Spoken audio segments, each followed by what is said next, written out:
Bonjour à tous et bienvenue à cette nouvelle conférence du World Forum où on reviendra du coup sur les questions de management. Je me présente, du coup je suis Simon Laudet, délégué général du Club Noé, qui est une association qui regroupe l'ensemble des acteurs des Hauts-de-France économiques, publics et privés, qui s'engagent sur les questions de nouveaux modèles économiques et plus particulièrement dans l'économie de la fonctionnalité et de la coopération.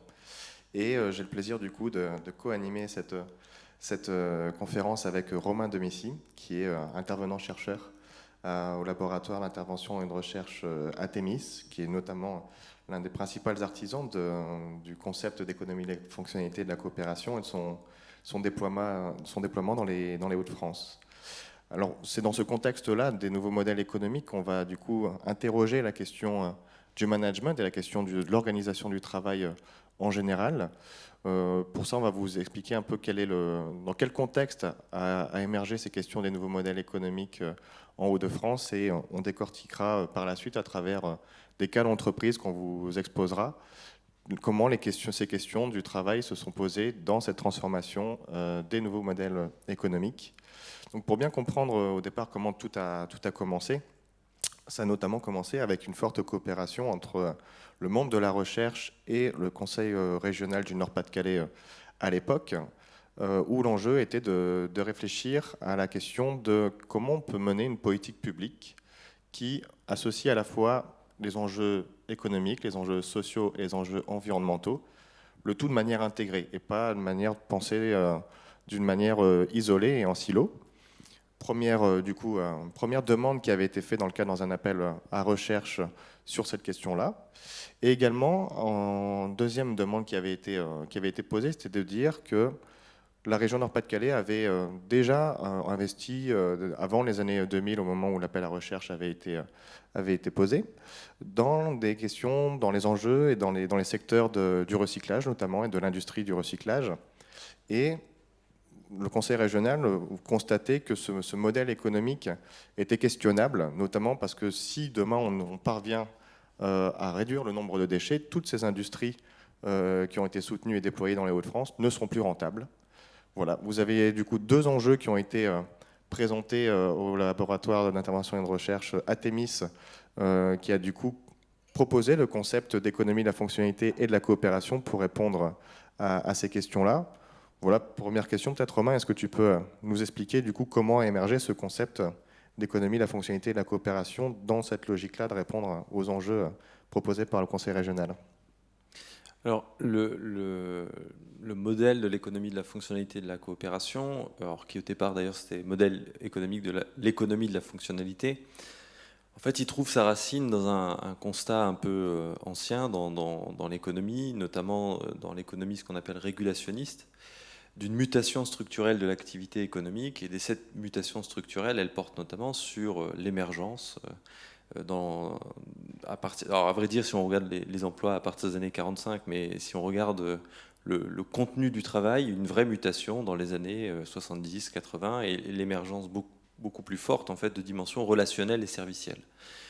Et de là se constitue un constat, c'est qu'à côté de cette émergence de dimensions relationnelles et servicielles, il y a aussi, on pourrait dire, des limites que l'on voit apparaître dans la manière habituelle de conduire les affaires, de penser l'activité économique, de penser les modèles économiques, de penser le développement, la richesse, enfin, tous ces éléments qui sont très encastrés les uns avec les autres.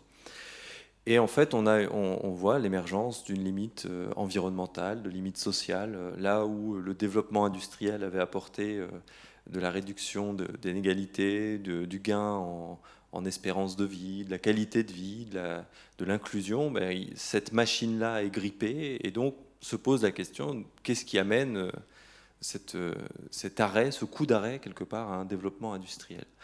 Alors, derrière cette question, je ne vais pas refaire toute l'histoire économique parce que ça serait trop long, mais derrière cette question, en fait, il y a une question qui émerge, notamment portée par Christian Dutertre, qui est de se poser finalement, de se demander si derrière la panne quelque part du modèle industriel, il n'y aurait pas en fait une panne de la logique, des formes de pensée qui sous-tendent à cette logique industrielle.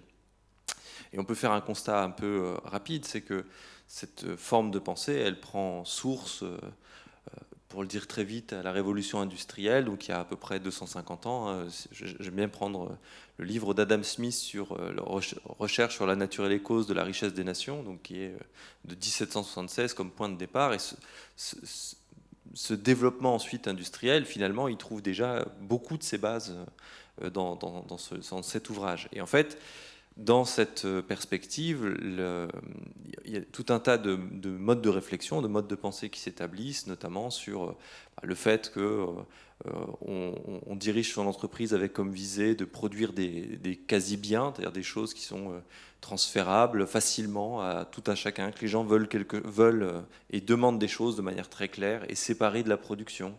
Le fait que la productivité passe par du volume, passe par de l'intensification du travail ou du progrès technique, et que c'est quelque chose de linéaire, de relativement certain.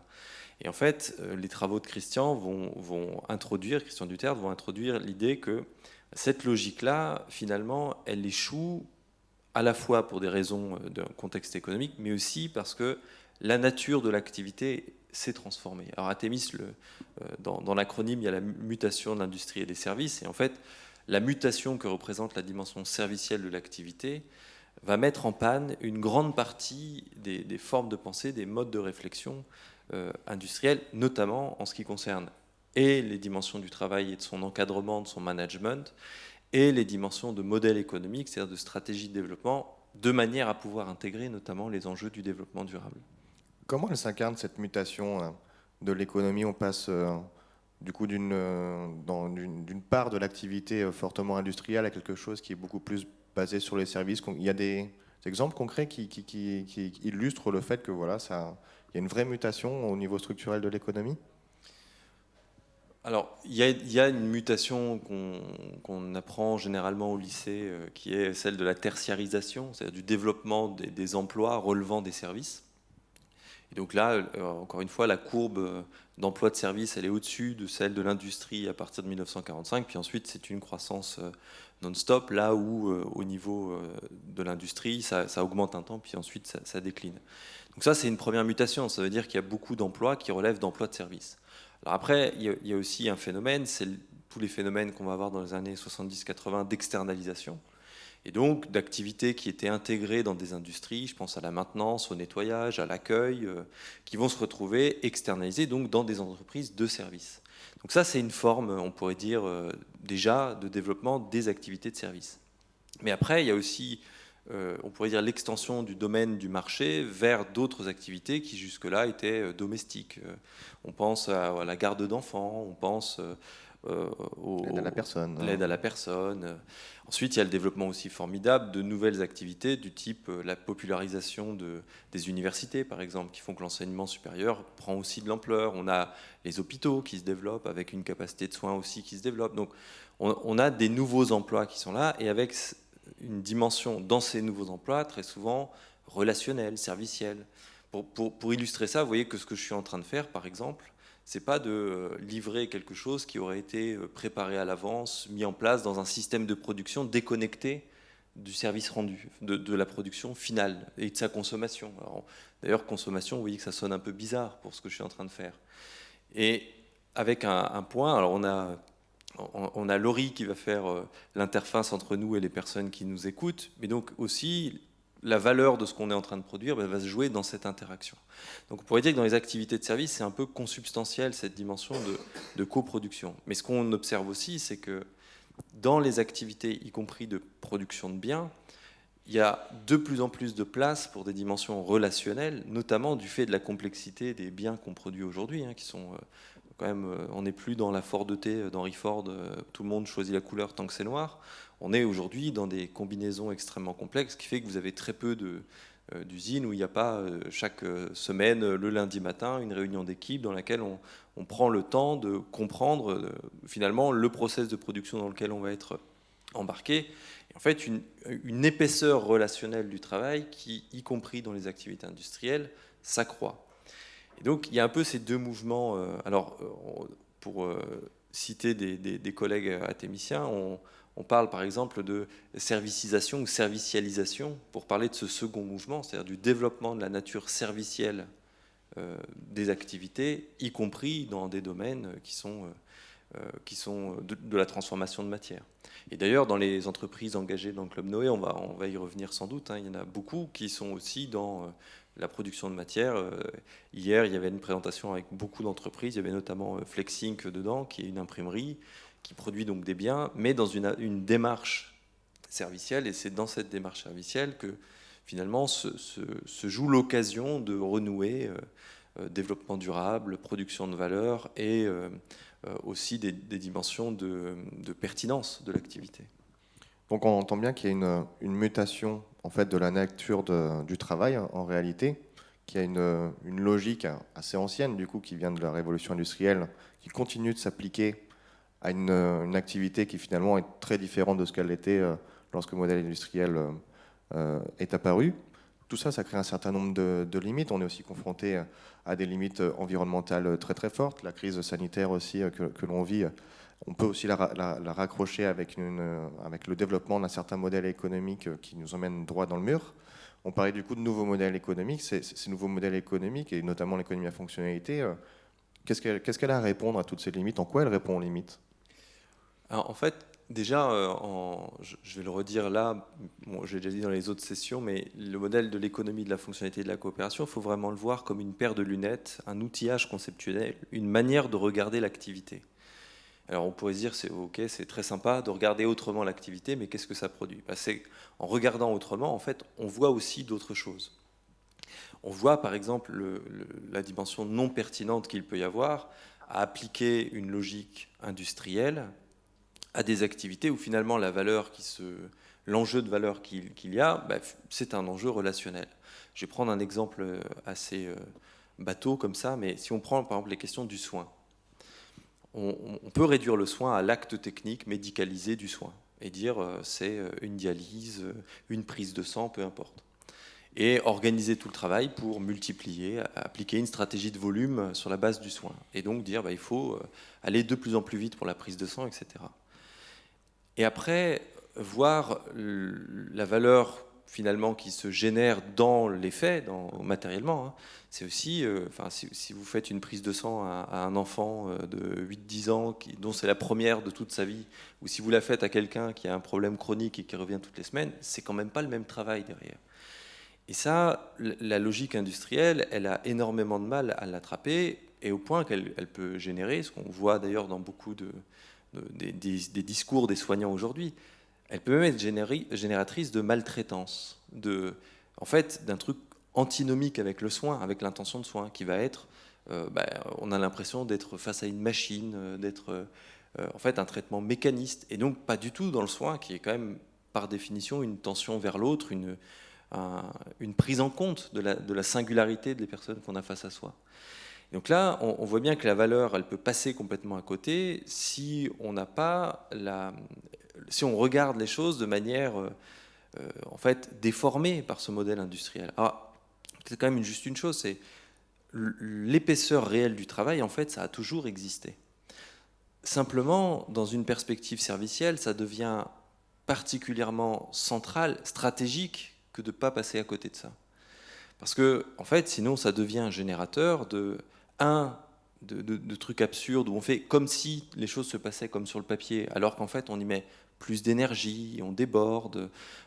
C'est pas vrai qu'on va faire la prise de sang plus vite à l'enfant de 8-10 ans. Donc, on va devoir prendre le temps de le faire, de toute façon. Donc, on va tricher un peu avec la règle, on va trouver le moyen d'aménager. Mais à quel prix? C'est-à-dire, y compris ce que ça demande aux personnes de faire ça, ou de ne pas le faire. C'est-à-dire de se dire, non, attends, il n'est pas content, l'enfant de 8-10 ans, mais c'est pas grave, on va lui faire sa prise de sang à toute vitesse, ça fera une mauvaise expérience, et tant pis. Mais à quel prix? Quand même, les gens qui s'engagent dans ce genre de métier, généralement, ils ne sont pas dans l'idée d'oublier qu'ils ont face à eux des personnes en demande de soins.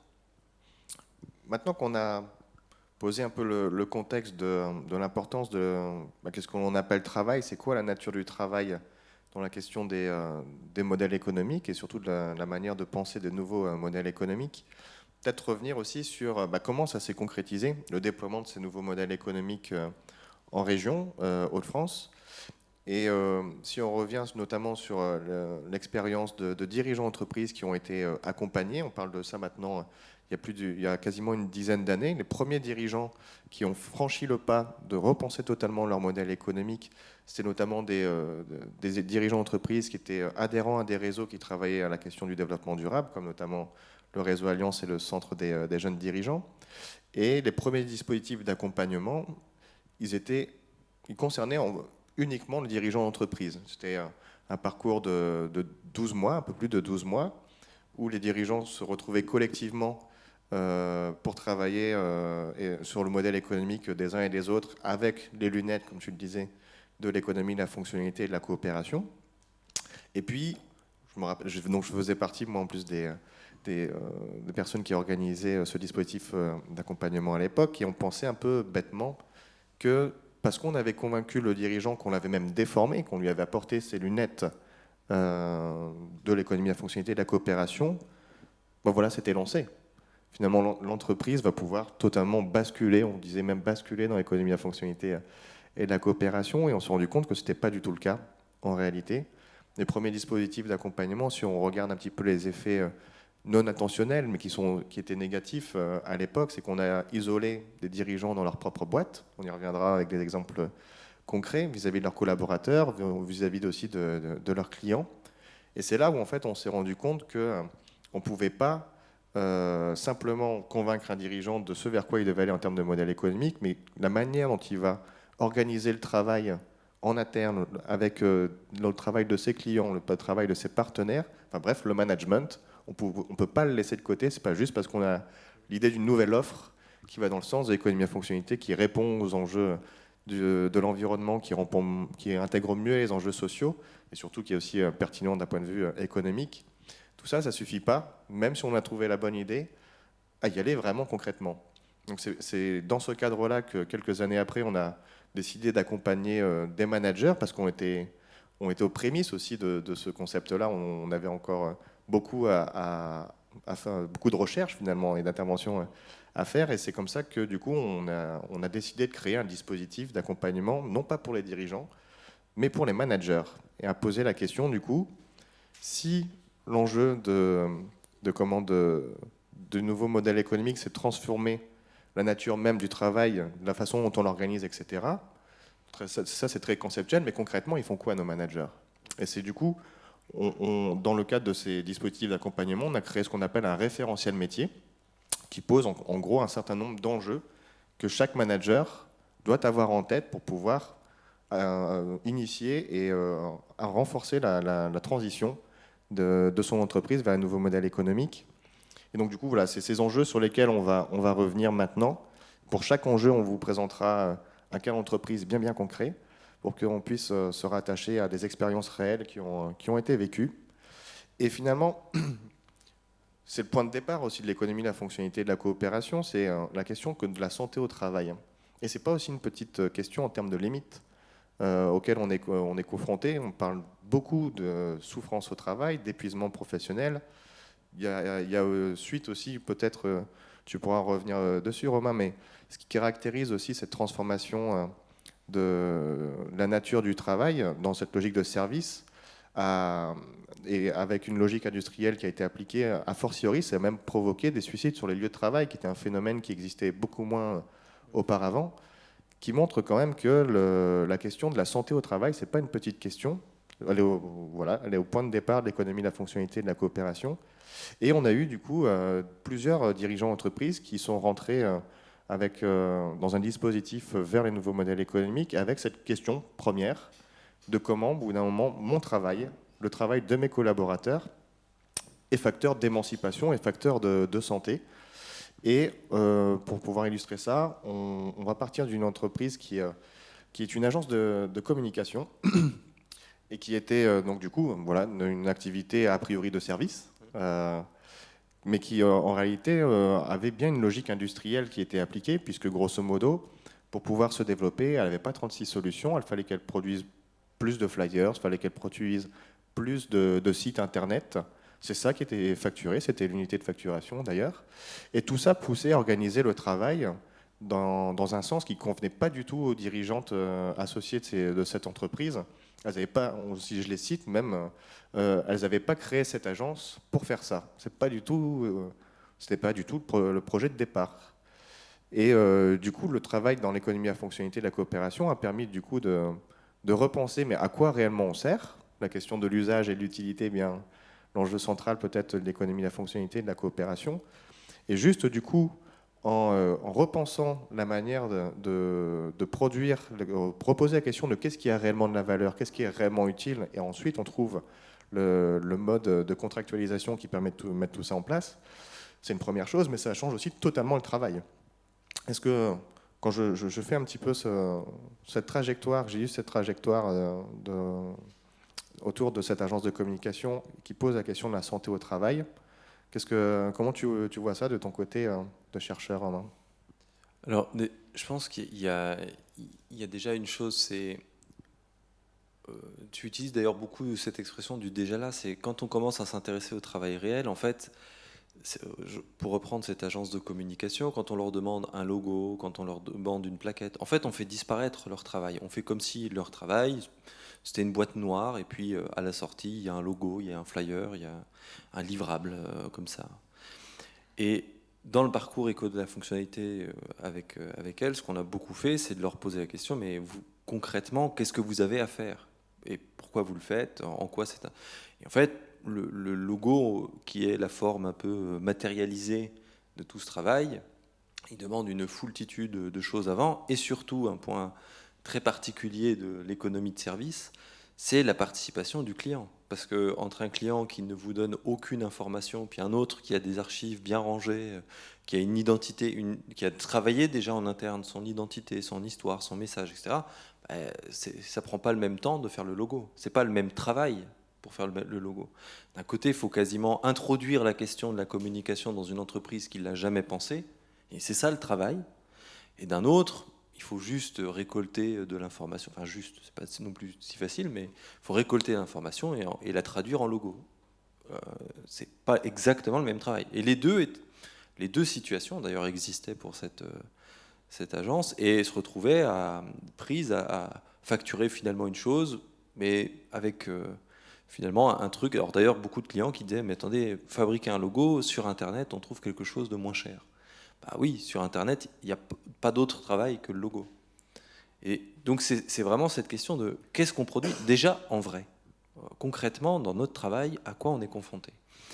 Et ça, c'est effectivement quelque chose qui les convoque, on utilise ce mot de subjectivement, c'est-à-dire dans leur travail, c'est pas, enfin vous voyez, c'est pas un geste technique comme ça, fait dans une sorte de vide ou dans un coin, dans un atelier pour elles-mêmes, mais elles sont prises dans une situation de travail avec des clients qui ne sont pas des pros de la communication, qui ne sont pas directement câblés comme elles. Et donc, il y a un vrai effort d'aller comprendre, d'aller écouter, d'aller former quelque part sur le tas les différents clients. Et ça, en fait, ce qu'on a découvert avec le parcours auquel tu as participé aussi, hein, ce qu'on découvre, c'est que c'est ça les raisons pour lesquelles elles ont fait ce travail de communication. C'est ça qui les passionne. Mais tout ça est mis de côté, gommé par cette lecture industrielle qui est qu'une agence de com, ça fait des supports de com. Alors qu'aujourd'hui, elles sont prises dans quelque chose où elles peuvent faire de la com sans support de com. Enfin, le débouché du support de com, c'est pas ce qui va transformer toute la valeur. Par contre, se pose la question de comment est organisé le travail avec les clients. Alors, pour revenir quand même à notre thème de la question du management, je trouve qu'il y a un point quand même très important à voir, c'est que je vais être un peu caricatural, mais quand on est dans une lecture très industrielle, le travail, c'est faire ce qu'on a prévu, tenir ce qu'on a prévu. En tout cas, c'est la lecture qu'on en a, et c'est l'injonction qui est faite d'ailleurs, et on met en place un management tourné vers le contrôle, tourné vers la surveillance, qui s'assure que ce que l'on a prescrit, ce que l'on a défini à l'avance, soit appliqué. Pour fabriquer un logo, on a besoin d'avoir telle information, on passe un contrat où on demande les informations, si on les a, ça fait le logo. Enfin, comme une sorte de mécanique. Et en fait, on fait comme si travailler, c'était vraiment suivre la consigne. Ce qu'on voit, c'est que dans leur activité, elles sont confrontées, il n'y a pas de consigne. Le client, on ne sait pas à l'avance s'il sait ce qu'il veut. D'ailleurs, généralement, il ne sait pas ce qu'il veut. Et le travail, c'est déjà de l'aider à comprendre c'est quoi l'enjeu pour lui. Donc, des choses qui ne sont pas programmables. Mais vous voyez que ça veut dire que du côté du management, on n'est plus dans respecter la consigne, puisque la consigne, c'est à construire avec le client. Donc, une vraie difficulté de ce point de vue-là. Comment on pilote ce type d'activité? Et surtout, si on enferme dans des formes de prescription très lourdes, comme ça, très industrielles, y compris, on réduit la capacité à bien faire le travail. Et on se met dans une situation où, pour ceux qui font le travail concrètement, ça devient très douloureux, parce que il y a une expression qui existe du côté de la sociologie du travail et de l'ergonomie, c'est la question de travail empêché, c'est-à-dire d'être dans un truc où on voudrait bien faire, mais ça bloque. Et le ça bloque, en fait, c'est les formes de prescription, d'organisation du travail qui nous bloquent dans cet effort de produire de la valeur de manière pertinente.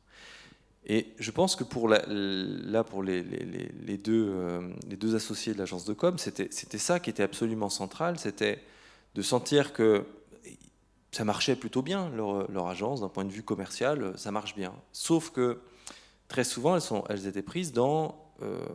on a l'impression de multiplier les flyers, mais sans vraiment faire le fond du travail de communication, qui est ce travail avec le client, d'apprentissage, en fait, de l'embarquer dans une autre trajectoire, une autre manière de se penser, de penser à long terme sa communication, et qui était leur raison personnelle pour lesquelles elles avaient créé cette agence. Donc un truc où le succès commercial, on pourrait dire, de l'agence se retourne contre eux parce qu'ils se retrouvent à multiplier des unités de facturation classiques et à perdre finalement la chose qui les avait embarqués. Et y compris dans la manière de piloter le travail, le leur, mais ceux de leurs collaborateurs. Ça veut dire que du coup, la logique industrielle qui veut qu'une agence de banque communication, si on regarde, c'est quoi la valeur qu'elle crée? C'est évalué par un résultat. Ce résultat, c'est le site internet ou c'est un logo, c'est un livrable, c'est quelque chose presque de matériel, qu'on peut toucher ou qui est tangible. Et en fait, le fait de résumer le travail et sa valeur à ça, c'est un manque de reconnaissance considérable en fait du travail. Est-ce que c'est pas cette question du manque de reconnaissance de ce que les gens ils font réellement, ce en quoi ils sont réellement utiles, et puis aussi qu'est-ce que ça demande concrètement de rendre réellement ces services-là? Tout ça, c'est forcément balayé d'un revers de main parce qu'on va comparer un logo avec le prix d'un autre logo ou d'un flyer qui pourrait être produit de manière aussi très, très, très, très industrielle via une plateforme qui s'intéresserait même pas à vos besoins réels. Est-ce que c'est pas ça la principale problématique de la santé au travail? La question de la reconnaissance, elle est particulièrement importante sur les questions de santé au travail. Christophe Dejour, notamment dans tout ce qu'on appelle la psychodynamique du travail, évoque ce point-là comme un point extrêmement important en fait, du risque entre souffrance et émancipation. On pourrait dire que la clé, elle passe du côté de la reconnaissance principalement. Je pense que en fait, c'est même encore un peu plus pernicieux, c'est qu'en faisant disparaître le travail, effectivement, ça moyennise. En fait, ça fait comme si ce que l'on produit, finalement, que ce soit fait par les deux associés là ou par n'importe qui d'autre, un logo, c'est un logo. Et ça met en fait sur le pied d'égalité avec des choses préconçues qui ne se posent pas forcément la question. Et on ne peut pas accéder à la valeur du travail du fait de cette manière de représenter les choses et de prendre des artefacts comme ça matériels, comme le condensé de toute la valeur. Donc il y a ce côté-là. Donc ce qui fait qu'on n'a pas la reconnaissance déjà avec le client. Et on se retrouve à se disputer sur le prix d'un logo, mais pas sur le travail qu'il y a à faire. On discute pas. En fait, on se met à discuter du prix du logo comme si c'était une botte de poireaux, et on ne parle pas du travail que ça va demander. Et donc, il y a déjà un déficit de reconnaissance comme ça, qui est quand même pas simple. Et puis, il y a un deuxième déficit de reconnaissance, c'est quand on veut bien faire son travail, en fait, on est amené à sortir, à déborder, à faire autre chose, à ne pas respecter le prescrit à la lettre. Et le truc, c'est que c'est une prise de risque de faire ça. Parce que ça veut dire que, alors quand on est associé de sa propre boîte, on peut se dire, oui, déborder de sa fonction, c'est pas très grave. Mais quand on est salarié, quand on est infirmier, quand on est prof, quand on est chercheur, sortir de sa fonction, c'est à la fois une nécessité, sinon on ne fait pas ce qu'on a dit qu'on ferait, et en même temps, il faut que ça reste en lien avec la dimension de la stratégie de l'entreprise. Il ne s'agit pas de réinventer la stratégie, que chaque salarié réinvente sa propre stratégie en fonction de ce qui l'habite lui. Donc c'est là où il y a un vrai enjeu de management neuf, à la fois de reconnaissance de la prise de risque, de l'engagement subjectif des personnes dans le travail, mais aussi de les aider à ne pas faire des choix trop lourds tout seul. Parce que la reconnaissance, c'est aussi une ressource très importante pour pas être seul dans ces arbitrages. Si je choisis d'aller très vite et de faire la prise de sang à l'enfant de 8-10 ans hyper rapidement et je vois qu'il est terrifié, c'est moi tout seul qui ai décidé ça. Et donc si je le fais, on pourrait y rendre conscience. Ou si je prends le temps, que le sourire, il m'est adressé aussi à moi. Et la question, c'est comment on ne fait pas un arbitrage qui fasse que, on va mettre maintenant pas 5 minutes pour la prise de sang, mais 2 heures, c'est vachement plus confortable. Oui, mais il y a quand même une institution qui a des moyens, qui doit accueillir un volume de public, etc. Donc les décisions, elles ne sont pas à prendre de manière complètement individuelle. Et donc il y a un côté de reconnaître quelque part la capacité stratégique de toutes les personnes au travail, et en même temps d'en faire des vraies questions de stratégie. C'est-à-dire de trouver les modes pour que ça devienne des questions communes. Tu parlais tout à l'heure pour les managers du référentiel métier qu'on a produit dans le cadre du Club Noé. Ce référentiel métier, il permet aussi de donner des repères collectifs, partagés, sur ce que c'est leur propre activité, leur propre travail à tous ces managers qu'on a réunis, malgré leurs différences d'activité, etc. Donc, cette question de la reconnaissance, c'est pas juste des bons points qu'on distribuerait ou dire ah, je vois tout le travail que vous avez fait. C'est aussi dire les questions que vous soulèvent, les dimensions opérationnelles de votre travail, c'est pas des petites questions. En fait, c'est des questions potentiellement stratégiques et très importantes pour nous. Apparemment, on aurait des questions de la part des internautes sur cette question de la santé au travail. Donc, comment est-il possible de mieux reconnaître les actions d'agences de communication concrètement? Comment mettre en place un management tourné vers le contrôle? Et si manager est une activité productive, comment valoir cette production en interne auprès des collaborateurs comme en externe auprès des clients? Je pense notamment à la dernière question, on la traitera à travers d'autres points. Concernant comment est-il possible de mieux reconnaître les actions d'agences de communication concrètement. Si on prend vraiment l'exemple de cette entreprise-là, le premier travail qui a été fait, ça a été déjà de faire prendre conscience à ses dirigeantes, d'identifier c'est quoi leur travail réel. Et peut-être qu'on devrait... il y a quand même une ambiguïté autour de ce mot travail. On l'utilise beaucoup, beaucoup, beaucoup. Mais qu'est-ce que ça veut dire? Qu'est-ce que ça signifie concrètement? C'est loin d'être aussi simple que ça. Et on tombe vite dans des grandes généralités quand même. Hein. La question nous, du coup, on fait cette distinction-là, ça a été l'une des grandes révélations aussi pour l'ensemble des managers qui ont fait intégrer le parcours manager. Ça a été de dire, mais déjà, on distingue le travail prescrit, c'est ce que tu disais, Romain, ce qu'on a prévu de faire, et le travail réel. Hein. Mais si déjà, on n'est pas en capacité d'identifier en quoi consiste réellement notre travail, hein, à identifier l'écart entre ce qu'on avait prévu et ce qu'on fait réellement, si ça, c'est pas identifié, c'est aussi normal qu'on n'arrive pas à le faire reconnaître, du coup. Donc, les premières choses qui ont été identifiées et comment ça a été fait concrètement, on s'est arrêté sur des situations. On a pris du temps avec les dirigeants, on dit raconte-moi un rendez-vous avec un client et toute la relation commerciale que vous avez pu avoir. Et puis, on révélait le fait, l'écart qui pouvait y avoir entre ce qu'elle avait prévu de faire et ce qu'elle faisait réellement. Romain, est-ce que tu veux encore ajouter des choses par rapport à cette question de comment on fait reconnaître le travail?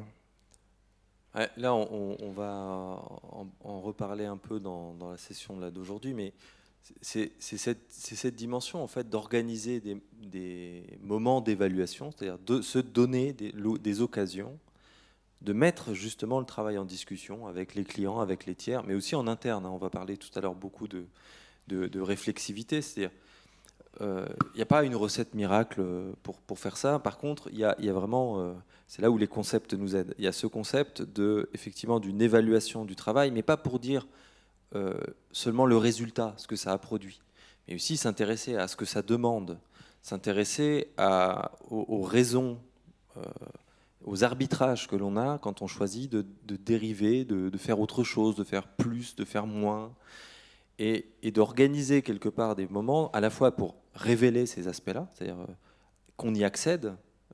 Et les deux associés avaient fait un travail, par exemple, très grand de cartographie de tout ce qu'elles faisaient pour chaque projet d'impression.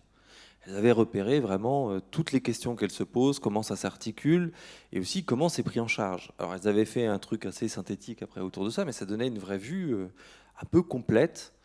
Alors pas forcément, ça ne dit pas tout, c'est-à-dire c'est des éléments assez factuels, mais ça leur donnait l'occasion de discuter de toute l'épaisseur réelle de travail qu'il y a derrière.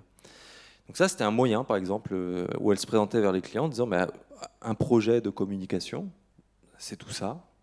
Alors soit en montrant la cartographie, elles en sont un peu revenues parce que c'était un peu détourné par les clients qui disaient ça je veux bien le payer, ça je le paye pas, ça je le paye, ça non, ça non. Donc plutôt un outil pour elles pour mesurer petit à petit la quantité de travail que ça va leur demander. Donc ça c'est déjà une chose. Et surtout, aussi solliciter la participation du client, le confronter lui-même à son propre travail. Parce que dans le modèle industriel, on a une habitude, hein, on pourrait dire, où plutôt la configuration fait qu'on est toujours dans un mode où, quand on fait appel à une agence de communication, c'est moi je ne sais pas communiquer, venez, je vous donne le contrat, débrouillez-vous, faites ce que vous voulez, puis à la fin on regarde, ouais, les couleurs ça me va, et on est d'accord. Et en fait, on se décharge de la question. On est dans un mode de la prestation avec un résultat. Est-ce que vous avez bien rendu le logo au moment où... Voilà. Et donc, on fait comme si la question, elle était facile, évidente en fait à régler. Quand on commence à rentrer dans une dimension servicielle de l'activité, en fait, on fait tomber cet a priori. Non, les clients, ils ne savent pas exactement ce qu'ils veulent parce que ce n'est pas des professionnels de la communication. Et on rentre dans cette relation, on construit avec eux. Mais du coup, on a besoin de jauger et par définition, on ne sait pas à l'avance leur niveau de maturité sur la question.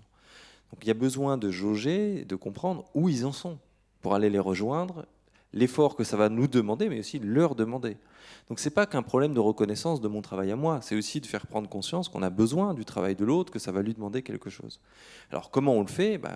Soit on a des petites astuces, alors on va beaucoup en parler dans la session juste après là, sur les commerciaux, hein, mais on a soit des petites astuces du type ce master plan qui leur permettait à elles soit de mettre sous le nez des gens, mais en fait de créer l'occasion de la discussion sur le process et où en sont les autres. Soit on a des questions un peu clés. Moi, je me souviens de dirigeants qui disaient la première question que je pose, c'est déjà pour savoir où ils en sont de la question. Ça va être par exemple, si vous êtes architecte, vous êtes plutôt à construire quelque chose pour toujours ou c'est pour quelques années. Des petites astuces qui permettent déjà de poser où en est l'autre. Un peu des détecteurs, des signaux faibles qu'on arrive à faire sortir. Et en fait, c'est là le point très intéressant de l'évaluation d'un point de vue serviciel, c'est que en faisant ça, à la fois on donne à voir le travail que l'on va faire, en même temps on met en discussion la valeur, parce qu'on peut dire non, vous voulez nous faire revenir sur toute notre histoire, c'est pas ça le jeu. Donc c'est aussi un moyen de s'accorder sur la valeur que l'on va accorder au travail qui est à faire. C'est là où ça fait aussi un lien avec toutes les dimensions de facturation, de contractualisation. On ne contractualise pas sur un logo lambda, en fait on contractualise sur tout le travail de relation avec cette possibilité de l'orienter et en fait de définir une valeur.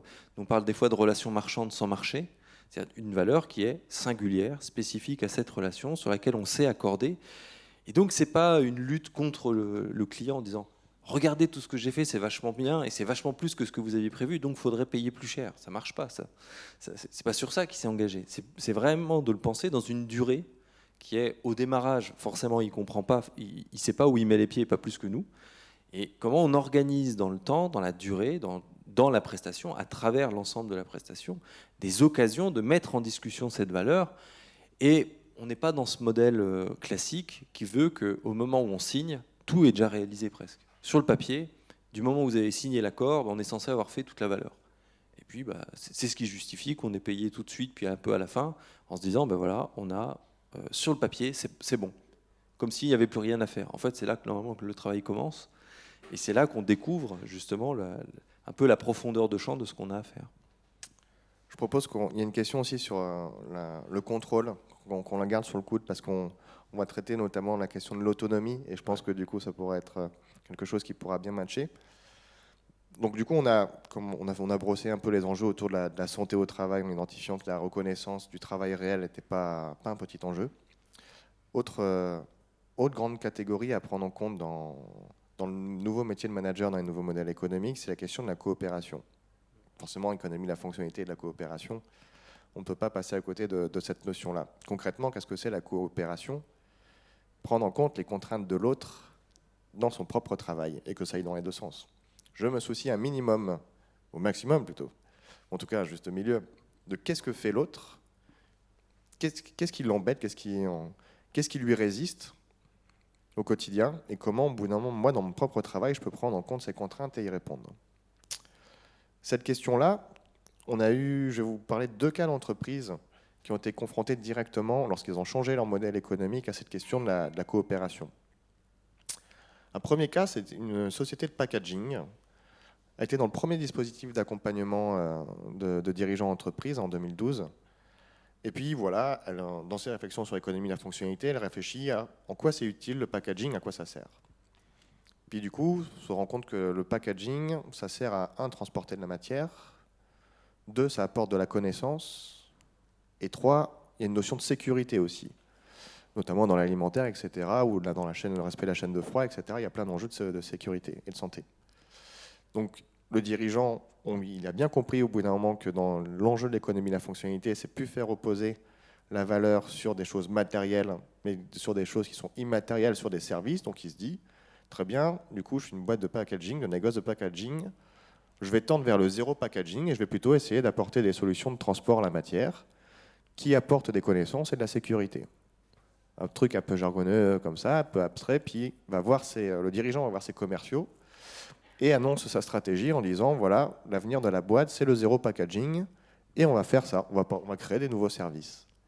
Et là, ce qui s'est passé, c'est que les commerciaux, ils n'ont pas compris grand-chose, et surtout, ils pensaient que le dirigeant, il n'allait pas bien.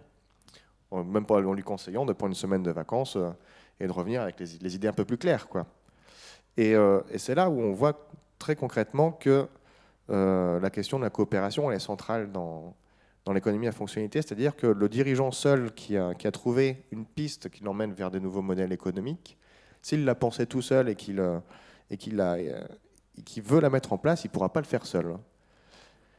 Autre exemple qui illustre aussi à quel point la coopération est centrale dans ces nouveaux modèles économiques et dans la question du management, c'est une autre entreprise aussi qui, elle, a refusé, dans son premier dispositif d'accompagnement, de trouver tout de suite une solution.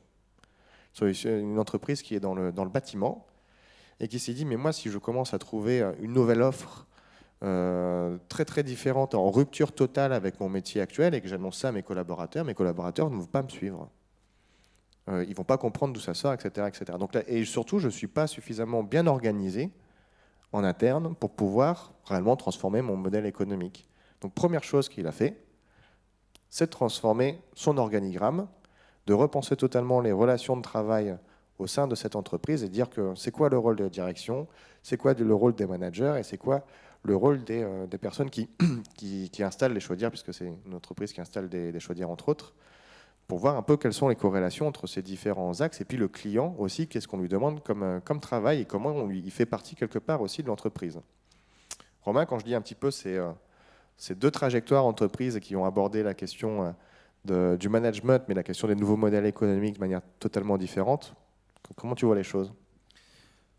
Ouais, je pense que là, on parle notamment d'une des formes de la coopération qui est extrêmement importante, qui est déjà la coopération verticale. Alors, en fait, avec l'EFC, on distingue 3 formes de coopération. La coopération verticale, c'est celle entre le dirigeant ou le manager et ses subordonnés, enfin les salariés de l'entreprise, son équipe. Et en fait, des échelles différentes, puisque tout le monde ne peut pas être partout, tout le temps dans l'entreprise. Il y a une nécessité d'une coopération et d'une confiance aussi qui s'installe entre l'élaboration quelque part d'une stratégie qui est souvent du domaine du dirigeant de l'entreprise, et puis on pourrait dire en cascade derrière, et puis aussi la conduite opérationnelle du travail. Et en fait, cette coopération, elle est très importante et elle a besoin de fonctionner dans les deux sens, c'est-à-dire à la fois on attend d'un dirigeant qu'il sache où il veut aller, c'est-à-dire quelle orientation il donne à son entreprise, ça c'est extrêmement important. Et en même temps, on a besoin qu'il soit à l'écoute, qu'il comprenne ce qui se joue dans l'opérationnel. Notamment sur un point, c'est quand je suis face à un dilemme, à un arbitrage dans mon propre travail, la stratégie doit m'aider à choisir. Donc ça, c'est, on pourrait dire, un mode important. Mais il y a un autre aspect dans l'écho de la fonctionnalité qui est très important pour la coopération. Tu parlais que ça aille dans les deux sens. C'est quand je suis dans l'activité, j'ai des dilemmes qui remontent, qui sont des dilemmes pratiques, concrets.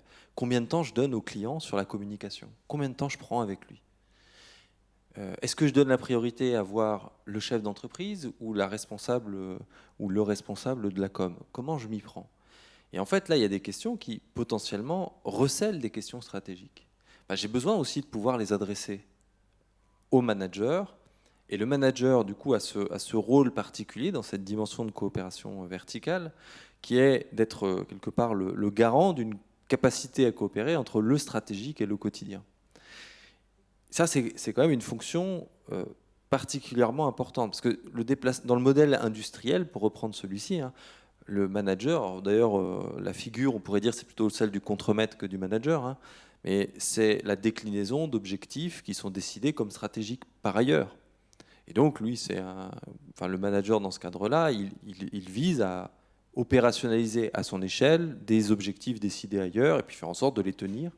Et donc à essayer de faire en sorte que la prescription soit la plus précise possible, que le travail soit le plus encadré, contrôlé, on reprendra cette question possiblement, pour réaliser les objectifs un peu en cascade. C'est un peu caricatural, mais vous voyez, c'est cette posture d'un sens unique derrière, et pas d'une coopération. Ce que vise le manager, c'est surtout la coordination, c'est-à-dire comment il place toutes les énergies de manière à ce que ça donne le meilleur agencement possible. Mais ça ne pose pas de questions nouvelles normalement pour lui.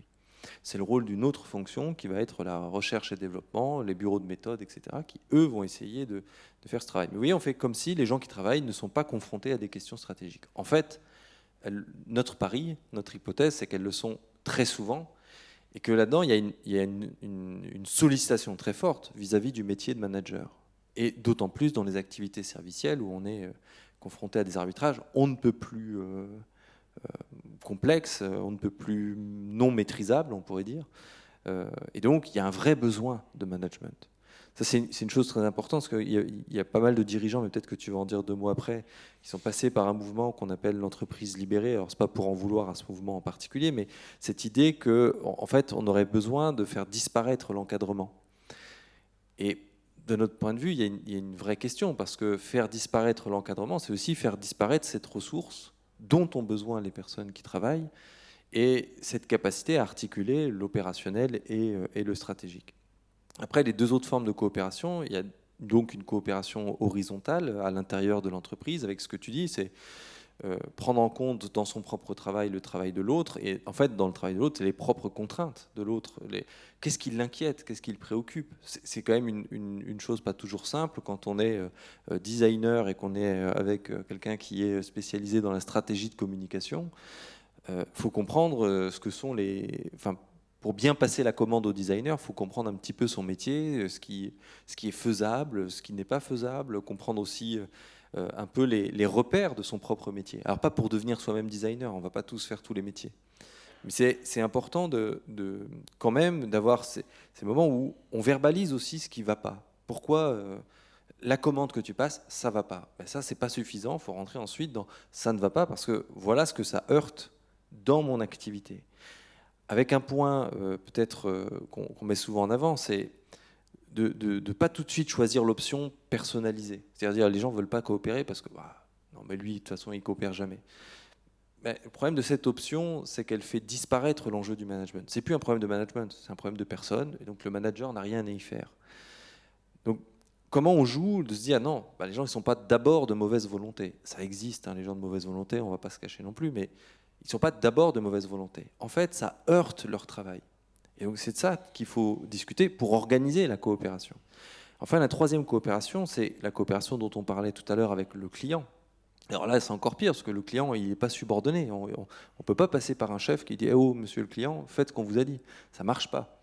Il fait ce qu'il veut, le client. Et d'ailleurs, il fait ce qu'il veut avec des grilles qui ne sont pas nos grilles professionnelles. Un chauffagiste, il vendrait qu'à des chauffagistes. Bah, ce serait facile. Il leur expliquerait. Mais le problème, c'est que les chauffagistes, ils n'auraient pas besoin de lui. Donc si on a besoin les uns des autres, en fait, c'est parce que les gens, ils ne maîtrisent pas notre milieu professionnel, nos compétences. Et en même temps, ils ne comprennent pas tout de suite. Donc ça, c'est un premier enjeu. Ensuite, on ne peut pas utiliser de levier de subordination classique. Et ensuite, on ne va pas pouvoir le contrôler. Et donc, on a besoin d'organiser cette coopération, c'est-à-dire de trouver des moyens de faire une sorte d'extension de l'organisation chez le client, avec le client. Et pas contre, d'ailleurs, pas contre lui. Ce n'est pas de le convoquer sur des obligations qu'on lui imposerait. C'est bien de dire, non, on va organiser le travail. Alors, peut-être pour boucler la boucle, et puis je te laisserai reprendre après, Simon, ça veut dire quand même que la coopération, c'est pas juste un problème d'envie. C'est pas d'avoir envie de bosser ensemble. Les gens, ils ont globalement envie de travailler ensemble. En général, on a envie de travailler pour son client. C'est pas le problème. Par contre, c'est pas du tout facile.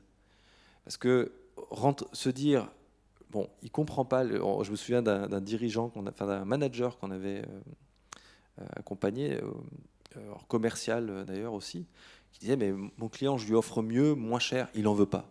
La conclusion, c'est qu'il est fou. Eh ben non, il n'est pas fou, mon client. Ou bête. Ou bête, voilà. C'est fou ou bête. Il dit, bah non, je le connais, c'est un gars bien, machin. En fait, non, le client, il est juste embêté. Parce que la forme que prend la proposition qu'on lui fait, en fait, ça vient perturber sa propre organisation du travail à lui. Et c'est inacceptable comme ça. Enfin, on peut dire, en l'état, c'est trop coûteux pour lui d'accepter. Et parce qu'on ne voit pas toutes les contraintes qu'il a. Donc c'est pas juste d'avoir envie, c'est bien de mettre en place une organisation, et c'est très exigeant de tenir dans la durée la coopération.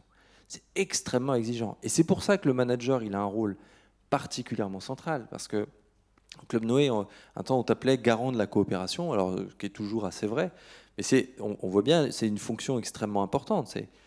Le manager, c'est celui qui doit se préoccuper de l'organisation, de la qualité de la coopération, et du coup aussi de repérer les moments où ça frotte un peu, où il y a des questions à creuser. Parce que c'est pas une question réglée une fois pour toutes. C'est pas non plus de l'ingénierie, la coopération. C'est pas juste une belle organisation ou un beau système de fonctionnement. C'est en fonctionnement que ça se voit. C'est quand c'est en train de se faire que ça se voit. Donc le rôle du manager, c'est d'être très vigilant à ces questions particulières de coopération. Et tout le monde ne peut pas s'en préoccuper dans une entreprise. On a besoin de figures un peu comme ça. Dont c'est le travail. Dont c'est le travail. Et c'est un vrai travail. On a l'impression que manager, c'est une sorte de fonction qu'on peut faire en plus. Vous savez, on est responsable commercial et manager des équipes. Et comme si c'était pas un travail. En fait, c'est un travail très lourd, le management.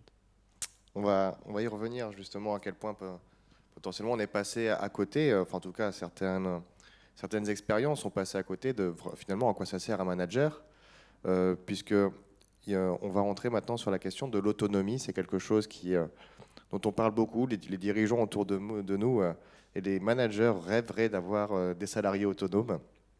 Ils essayent de savoir mais comment je peux rendre davantage autonomes mes collaborateurs, à tel point qu'on a une entreprise qui est dans le milieu industriel, qui fait de la maintenance de machines-outils, et qui, pour essayer dans cette logique de rendre les gens plus autonomes, a décidé de supprimer les rôles d'encadrement.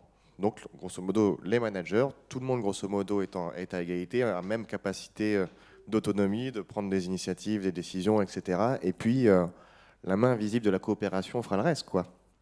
Ça a duré 6 mois, en réalité, puisque c'est quelque chose qui n'a pas réellement fonctionné. Il a fallu quand même prendre en compte un certain nombre de problématiques, le fait qu'on ne sache pas. D'ailleurs, c'était l'autre figure assez antagonique de l'enjeu de l'autonomie, c'est il fallait quelqu'un qui soit un leader, quoi, qui met tout le monde au pas et qui embarque tout le monde, et comme ça on ne discute pas, on ne perd pas de temps et on y va. Et c'était très rigolo de voir un peu ces deux extrêmes-là, ces deux demandes totalement antagoniques qui, en l'espace de quelques mois, ont été proposées par les collaborateurs.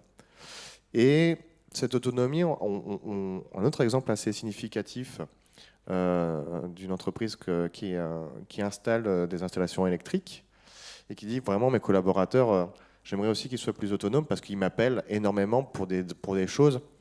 En fait, ils n'ont pas besoin de m'appeler. Ils ont la compétence de pouvoir choisir tel produit plutôt qu'un autre et je ne sais pas pourquoi ils m'envoient un SMS pour choisir le produit à installer, alors qu'il est tout à fait capable de pouvoir le faire.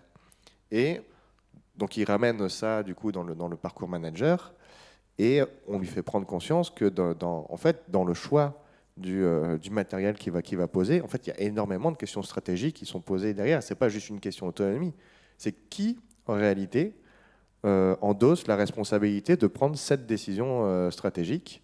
Et ça n'a jamais vraiment été pensé comme ça. Vraiment, c'était comme si voilà, c'était le choix d'un matériel, c'était anodin en réalité, parce que voilà, on n'accède pas au travail réel.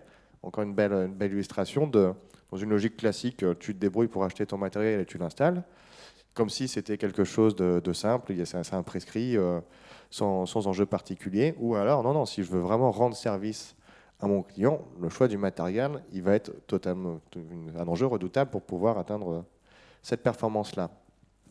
Quand je te dis un peu ces deux exemples, c'est cette envie qu'ont les managers d'avoir des salariés totalement autonomes. Ça t'inspire quoi? C'est dans le parcours, c'est un sujet qu'on a effectivement beaucoup rencontré, cette question de l'autonomie, et avec une forme un peu d'incompréhension que tu indiquais, c'est-à-dire l'autonomie vue comme débrouillez-vous. Et en fait, comme si les organisations pouvaient se passer d'organisation, si on le dit un peu comme ça à la boutade. Hein, mais en fait, le côté de dire des gens autonomes, on ne devrait rien leur demander, ils font tout seuls. Et alors, le problème, c'est que déjà, les gens ne sont pas l'ensemble de leur organisation. Ils sont aussi, c'est très rare hein, que, par exemple, si on prend les travaux électriques, hein, qu'on ait une personne qui fasse tout de A à Z. Il y a besoin de bureaux d'études, il y a ensuite besoin d'installation, il y a différentes formes d'installation, il y a besoin de commander du matériel, il y a besoin... Donc les gens, ils sont forcément en relation les uns avec les autres. Et soit on fait disparaître l'organisation et on dit l'autonomie, c'est l'affirmation personnelle. Et en fait, il nous faut que des leaders, que des gens qui soient très affirmés. Et on ne comprend plus pourquoi il y a besoin d'une organisation, d'ailleurs, pour ça. Et surtout, il y a le risque, c'est que ça devienne autant d'entreprises que de personnes. Alors que l'autonomie, on peut aussi se dire, c'est comment, en situation, on a une capacité à prendre en charge un certain nombre de choses. Mais quand même, ça s'encadre. C'est-à-dire, on n'est pas autonome pour tout faire. On ne peut pas tout faire. D'abord parce que le réel, il est bien plus complexe que ce qu'on pourra jamais imaginer. Et donc, si on dit, vous vous chargez de tout, c'est pas un prescrit, ça. Et ensuite, il y a le fait que on n'a pas toutes les ressources à soi. Donc, il faut les mettre à disposition. Il faut savoir où elles se situent, comment on les sollicite, comment on les organise. Donc, un peu de manière contre-intuitive, mais l'autonomie, ça demande une organisation beaucoup plus importante. Alors, ça ne veut pas dire en nombre de personnes, je ne compte pas en nombre de managers, hein, c'est pas ça, mais c'est exigeant du côté de l'activité des personnes. C'est-à-dire que ça demande que l'autonomie, ça soit organisé, que ça donne appui, ça prenne appui sur des ressources collectives et pas sur cette idée d'une autonomie personnelle. Mais c'est comme, d'ailleurs, on avait eu un peu le même genre de paradoxe sur la fonction de manager, où quand on pose la question à des managers, tout ce qui les embête, en fait, c'est le contenu du métier de management. Eux, ils voudraient bien avoir uniquement des fonctions qui sont, on pourrait dire, faciles, un peu factuelles, de dire, moi, ce qui m'embête, c'est les gens qui viennent dans mon bureau. Je ne sais pas si tu te souviens dans le premier parcours, c'est les gens qui viennent dans mon bureau pour me poser des questions imprévues. Oui, et en même temps, c'est ça la valeur du métier particulier de manager. Avec là, pour le coup, dans l'entreprise là, de maintenant, c'était une vraie difficulté. C'est qu'une fois qu'on a fait disparaître les managers, les gens ils vont chercher les gens qui sont disponibles. Alors, les ingénieurs méthodes là-bas, ils devenaient dingos parce qu'ils ne pouvaient pas se concentrer 20 minutes sur un plan. Parce que tout le temps, il y a besoin d'eux. Et pas de moyens de canaliser, réguler, penser en fait, l'organisation. Et en fait, chacun joue son autonomie contre l'autre. Et alors ça donne pas une entreprise... Alors, ils n'allaient pas si mal que ça. Mais alors, par contre, en termes de travail, ils voyaient bien que ça fatiguait un certain nombre de personnes chez eux. Si je regarde un petit peu les questions qui ont été posées, c'est comment ces transformations des métiers sont vécues par les managers et les collaborateurs dans les entreprises qui ont été accompagnées, entre avant et après les transformations du modèle économique de l'entreprise. Comment former un bon manager et quelles sont selon nous les compétences du manager de demain? Vas-y, oui, tu voulais. Ouais, mais alors déjà, merci beaucoup pour ces questions. Enfin, du coup, c'est bien, on va avoir beaucoup plus d'interactions que ce qu'on imaginait, et c'est très bien.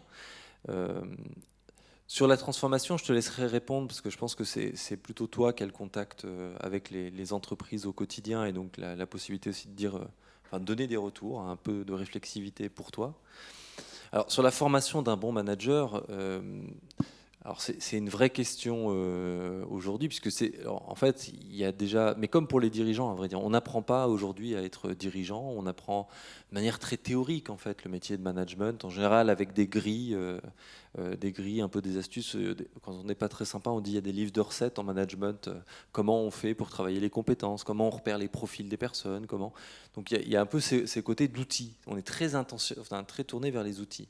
Ça va rejoindre la question des compétences du manager de demain, en fait, du manager dans une perspective servicielle. On voit que ça demande en fait des compétences qui sont aussi par exemple, des compétences d'écoute. Alors, quand on dit ça, ça paraît tarte à la crème, c'est facile l'écoute. Mais, enfin, c'est facile, il suffit de s'asseoir, on met quelqu'un face à soi et c'est bon. Mais en fait, ça se travaille la dimension de l'écoute, pas comme comme une astuce, mais c'est aussi d'avoir écouté, ça veut dire aussi être capacité d'entendre. Pour entendre, vaut mieux avoir une vision, un peu en fait, un modèle conceptuel en tête. Enfin, en tout cas, nous, c'est notre pari. Quand on fait les formations de dirigeants à l'EFC, les accompagnements, on commence par leur dire, on va vous donner une grille de lecture. Et c'est très important qu'un manager, il ait une grille de compréhension de qu'est-ce qui se joue dans son entreprise, pour savoir qu'est-ce qu'il écoute. Parce que le tout, c'est pas de s'installer et d'entendre les gens parler, c'est pas ça le problème. C'est à quoi je dois être attentif. Donc ça, au centre des jeunes dirigeants, ils parlent de l'écoute active. Ils ont une formation chez eux d'écoute active qui est, je pense, c'est pas pour rien d'ailleurs qu'on rencontre beaucoup de dirigeants pour qui ça parle tout de suite ce qu'on raconte, parce que ils voient bien que c'est un pas, enfin un levier extrêmement important. Alors ensuite, écouter, c'est prendre le risque d'entendre, et ça veut dire aussi être capable de faire réatterrir ce qu'on a entendu. C'est pas le tout d'écouter en disant bah quand même ma porte est toujours ouverte, je vous écoute.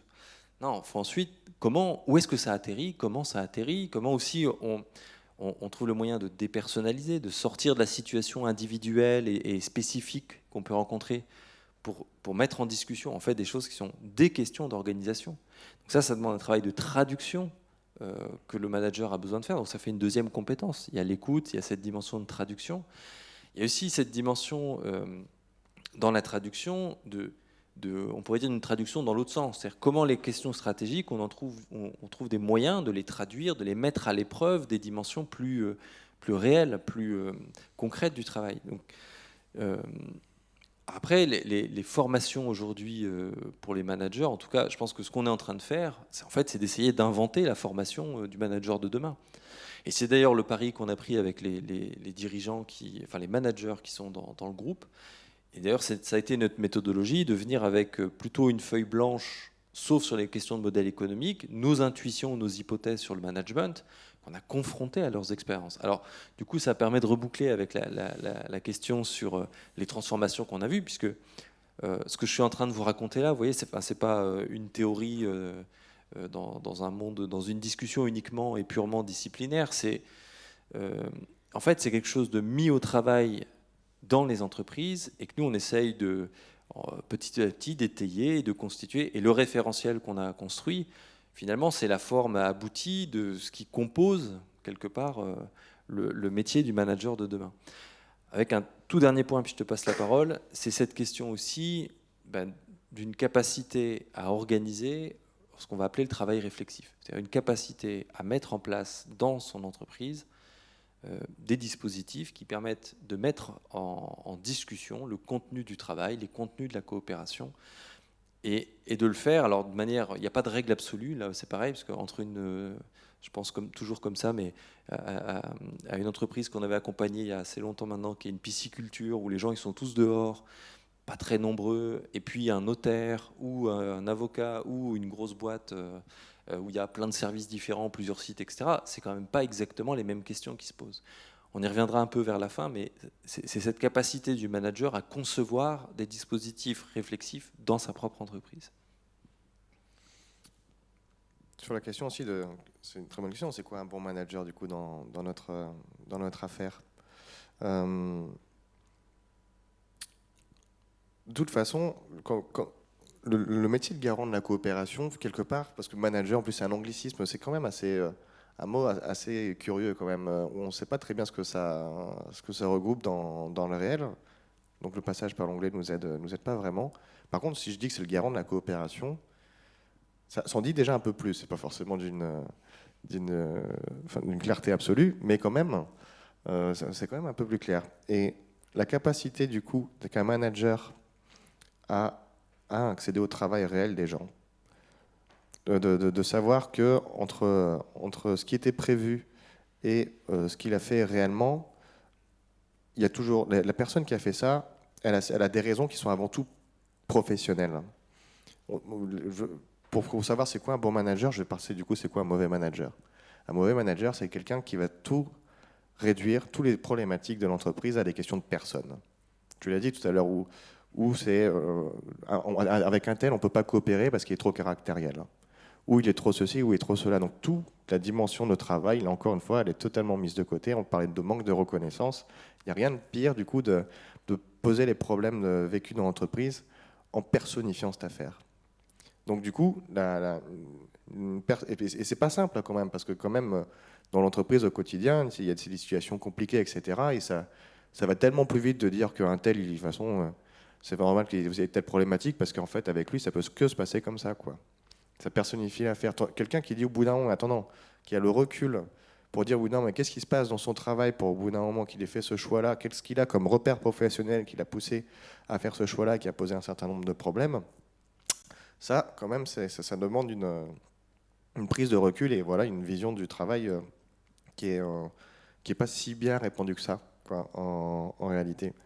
Sur les transformations avant et après ce changement de modèle économique, il y a eu un peu plusieurs étapes, comme je le disais en introduction. Au départ, on n'accompagnait que des dirigeants d'entreprise.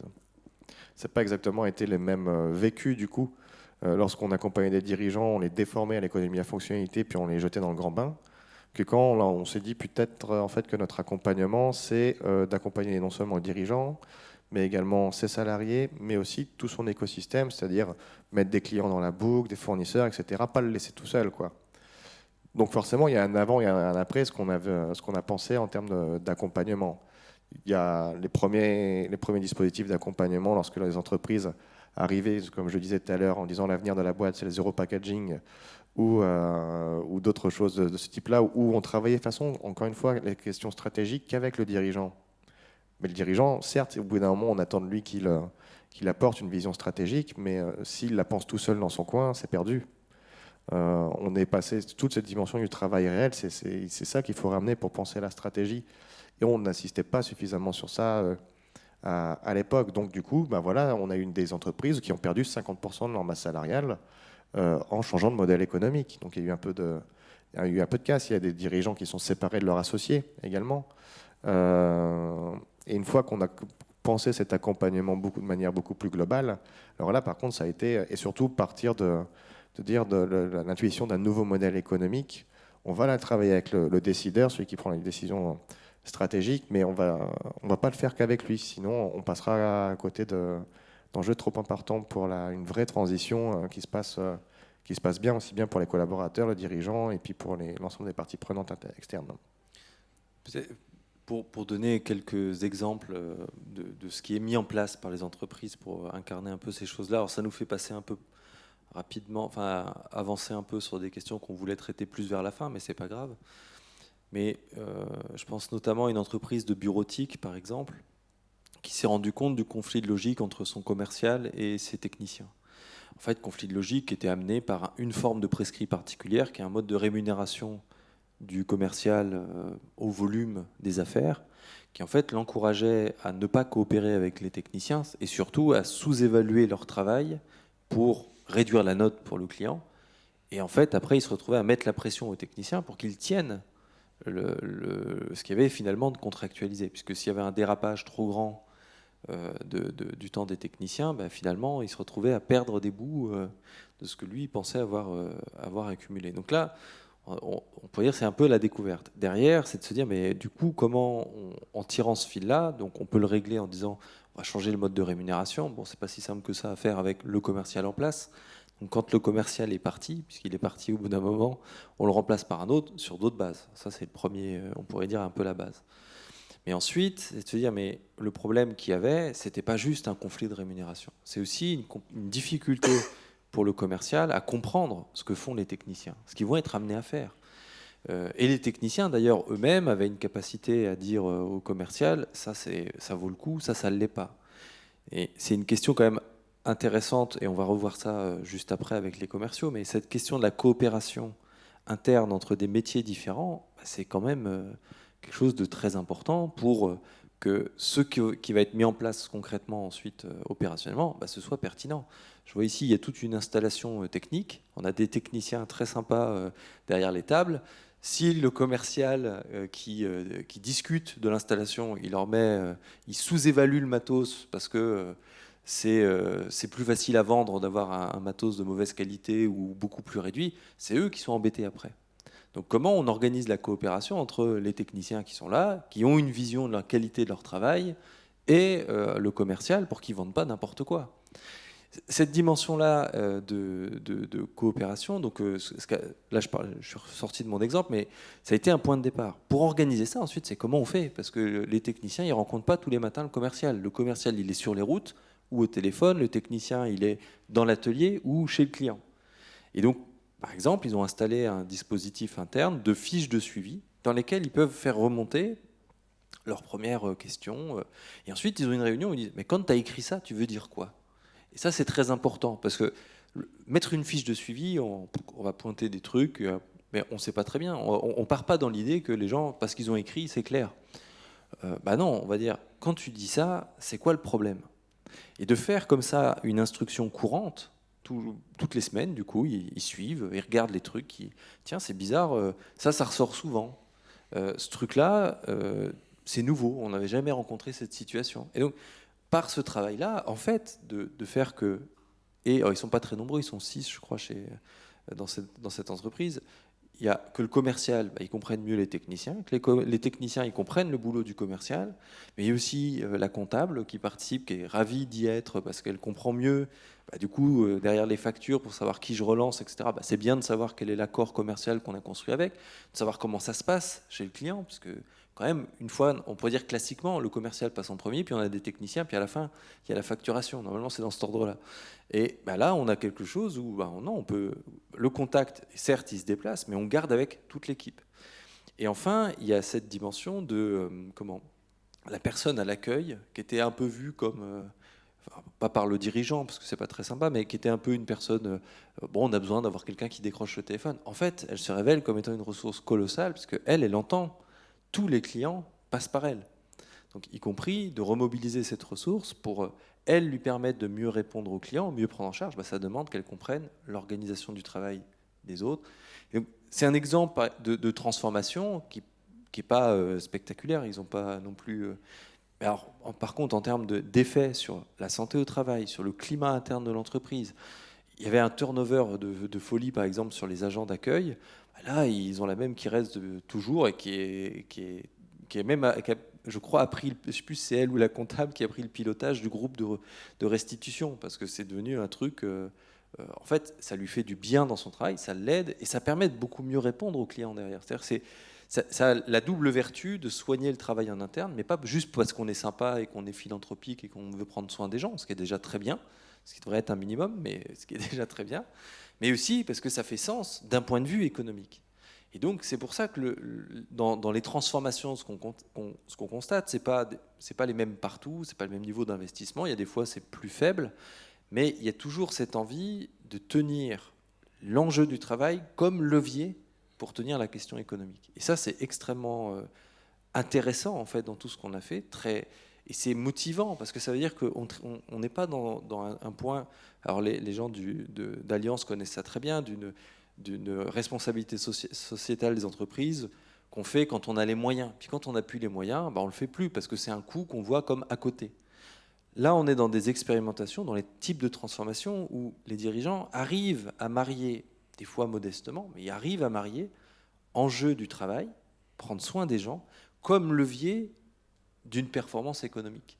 Et derrière, ce levier-là, alors ça passe beaucoup par le management, la qualité de ce management et le fait de passer du temps, d'investir, on va dire ça un peu après, on va clarifier ça, mais d'investir sur le management.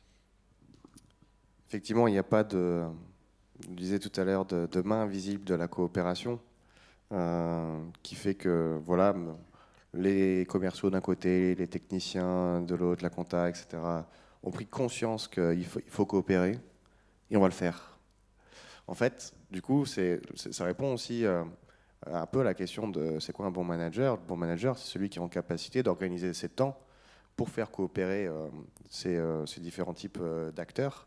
Ces temps-là, on appelle ça des temps réflexifs, c'est-à-dire que le mieux pour pouvoir comprendre le travail de l'autre, c'est pas tant d'être dans une prospective, à savoir comment on fait juste les choses mieux demain, parce qu'on va retomber sur beaucoup de prescrits en réalité. On va être dans des grandes généralités. Par contre, si on revient sur une situation qui s'est déjà passée, ensemble, collectivement, et on dit voilà, le travail sur l'accompagnement de ce client, pour moi commercial, a consisté à ça, pour moi technicien, a consisté à ça, pour la compta, etc., etc. Là, on accède un petit peu plus au travail réel des uns et des autres, et ces temps-là, du coup, le fait de revenir sur les actions, vont nous aider sur 3 enjeux, sur lesquels on reviendra individuellement. Le premier enjeu de ces temps réflexifs, c'est de l'évaluation, de qu'est-ce qu'on a réellement produit en termes de résultats, mais surtout aussi comment on l'a produit. Et on s'arrête sur ces 2 enjeux-là d'évaluation. C'est aussi un enjeu de professionnalisation, c'est comment on arrive en revenant sur les situations qui se sont passées, en discutant collectivement, ce que les entreprises font très très rarement. Le nombre de fois où on entend quand même qu'on n'a pas le temps de revenir sur mais en quoi on a réellement rendu service à notre client. On ne revient jamais sur un projet qui s'est déjà passé. On a terminé un projet, on passe à l'autre. Puis c'est tout, on fait comme si voilà, c'était réglé à faire classer. Alors qu'en réalité, quand on discute avec les salariés, aussi avec les managers, le nombre de situations de travail qui restent comme ça, ancrées dans la tête des gens, même si elles sont passées, on est très loin d'être passé à autre chose, quoi. Et on n'y revient jamais. Donc il y a un enjeu de professionnalisation dans ces temps réflexifs, c'est comment on développe des repères professionnels en se rendant mieux compte de en fait, qu'est-ce que l'on fait réellement. On gagne en efficacité, on gagne en garantie, en repères. Et ensuite, surtout, c'est un enjeu d'innovation, puisqu'effectivement, quand on revient sur ce qui a déjà été fait, qu'on se dit, mais en fait, la prochaine fois, je le ferai différemment, je vais remettre en place des choses qui sont en réalité très, très innovantes. Du coup, je disais, pour chacune de ces 3 dimensions de la réflexivité, de temps réflexif, on va vous donner des cas concrets d'entreprise. Et notamment sur la question de l'évaluation, on a accompagné une structure qui fait de l'édition de logiciels, qui accompagne ses clients sur la transformation digitale et numérique. Et a bien pris conscience qu'en fait, encore une fois, dans un modèle économique classique, on achète un site internet ou on va acheter telle application ou telle programmation, etc., etc. Donc encore une fois, un résultat, un livrable tangible, etc., etc. Sauf que la valeur de ce qui était apporté ne résidait pas du tout sur ce livrable. En tout cas, oui, pas que ce soit livrable, mais sur tous les effets utiles, sur l'accompagnement qui avait été proposé par cette entreprise pour pouvoir faire les bons choix qui correspondent aux réels besoins du client. Tout ça, c'était totalement invisible. Et puis, surtout, le dirigeant s'est rendu compte, lorsqu'on a accompagné sur les enjeux de management, que, en fait, c'est très intéressant, votre histoire du prescrit et du réel, mais comment j'y accède à cette affaire-là, en réalité. Donc, il a mis en place avec chacun de ses collaborateurs, un dispositif où chaque collaborateur va expliquer qu'est-ce qu'il va faire aujourd'hui, de manière assez détaillée d'ailleurs en termes de temps.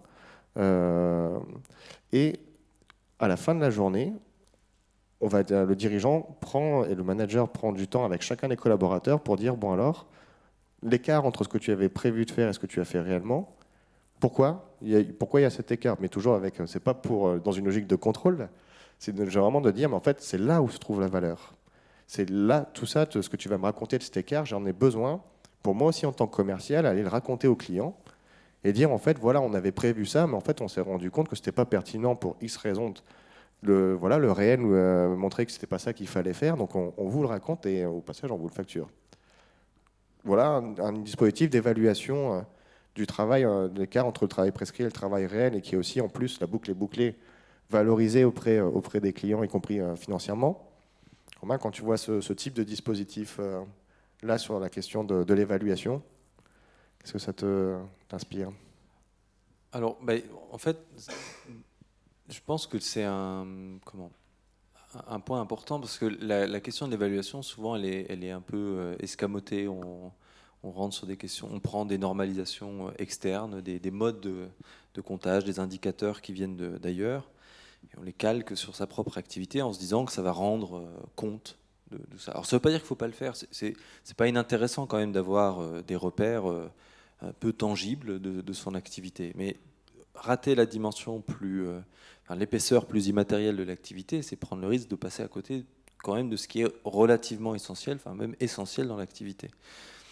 Et on peut servir d'ailleurs des indicateurs comme un moyen d'orienter là où on va jeter un œil, notamment, et par quelle question on commence. Alors, dans l'exemple que tu as donné, ce qui est intéressant, je trouve, c'est il y a une double dimension, c'est-à-dire il y a la question interne de qu'est-ce qu'on a fait, qui est quand même une question préoccupante pour les entreprises, pour aussi penser leur propre organisation, parce que on peut déjà avoir une occasion de discussion sur ce qu'on a fait, ce qu'on n'a pas fait, le débordement, jusqu'où on va, parce que on pourrait se dire, je sais pas, j'ai mis 3 heures de plus à faire la programmation. Ah oui, mais il fallait que le programme soit nickel. Ouais, bon, ok, 3 heures, peut-être que ça passe. Mais est-ce que si j'en mets 4, 5, 6, 8, 10, parce qu'il peut toujours être plus beau, jusqu'où on va? Et comment on s'accorde en fait sur le niveau de qualité? C'est un point quand même assez important de dire, ouais, bon, là, t'en as peut-être fait un peu trop quand même. Ou, t'aurais pu mettre un peu plus de temps. Et en fait, ça permet de se caler sur le niveau de qualité attendu collectivement, défini en fait collectivement. Et ça permet pour le programmeur, par exemple, là, si je prends ce cas-là, de ne pas se poser la question de dire, au fait, lui, il veut un beau programme ou pas? Non, je sais ce que c'est le niveau de qualité, à peu près, hein, c'est pas la ligne de code près, j'imagine. Et donc, j'ai le repère, j'ai pas besoin de me reposer la question, j'ai pas besoin de réarbitrer. Et si j'ai pas le temps, je sais dire à mon collègue, le problème c'est que là tu es en train de détruire la qualité que je dois produire. On s'est calé sur ça, c'est ça qu'on remet en péril. Après on peut se dire, tant pis. Mais c'est pas une décision personnelle, c'est bien une décision collective. Donc il y a ce côté interne, et le fait de le faire avec le client, je trouve ça permet aussi de faire ce travail, d'embarquer le client dans la démarche dans la démarche de co-construction de ce qu'on est en train de mettre en place pour lui. Et donc de le faire accéder aux questions, aux nœuds en fait, auxquels on est confronté. Vous voyez, on avait prévu de faire ça, mais ça marche pas. On a plusieurs options. Et on veut les discuter avec vous, parce que c'est pas qu'un problème technique, c'est aussi en quoi ça va répondre à votre problème. Et ces nœuds, il y a des chances qu'ils soient révélateurs de nœuds aussi pour le client. Donc ça, je trouve que c'est très intéressant. Après, parce que quand même, le travail d'évaluation, d'organisation de la réflexivité, c'est aussi un métier particulier. On parlait tout à l'heure de l'entreprise de maintenance industrielle. Ils ont eu, grâce à Noé d'ailleurs, accès à une ressource particulière qui s'appelle un ergonome, qui est quand même une discipline particulière. Et c'est l'importance, en fait, je pense que pour beaucoup de dirigeants, c'est la première fois qu'ils entendaient parler d'ergonome, autrement que pour les tables, les chaises, la forme de la souris, quoi. Et donc de se rendre compte que les ergonomes, ils ont aussi une capacité à faire de l'analyse du travail, de l'analyse de l'activité, à concevoir des organisations, aménager des locaux, mais pas au sens assez pratique, mais au sens de ça colle avec la manière dont on est organisé. Et donc on va dire qu'on a un gradient dans ce qu'on a vu dans toutes les expériences d'entreprise, entre des choses qui sont extrêmement construites, on va en parler un peu à la fin, et puis des choses qui sont un peu comme ça à l'intuition. Alors, c'est pas moins important pour autant, ce que tu disais dans cette entreprise-là, on voit que c'est une vraie élaboration. Ça a demandé quand même de construire une pensée, de faire ce travail-là. Moi, je pense à un dirigeant pour prendre une forme très légère, parce qu'il y a plein de questions sur comment on s'engage dans ça. Pour moi, il y a une forme très légère qui avait été faite en Normandie, quelqu'un qui fait du ravalement de façade.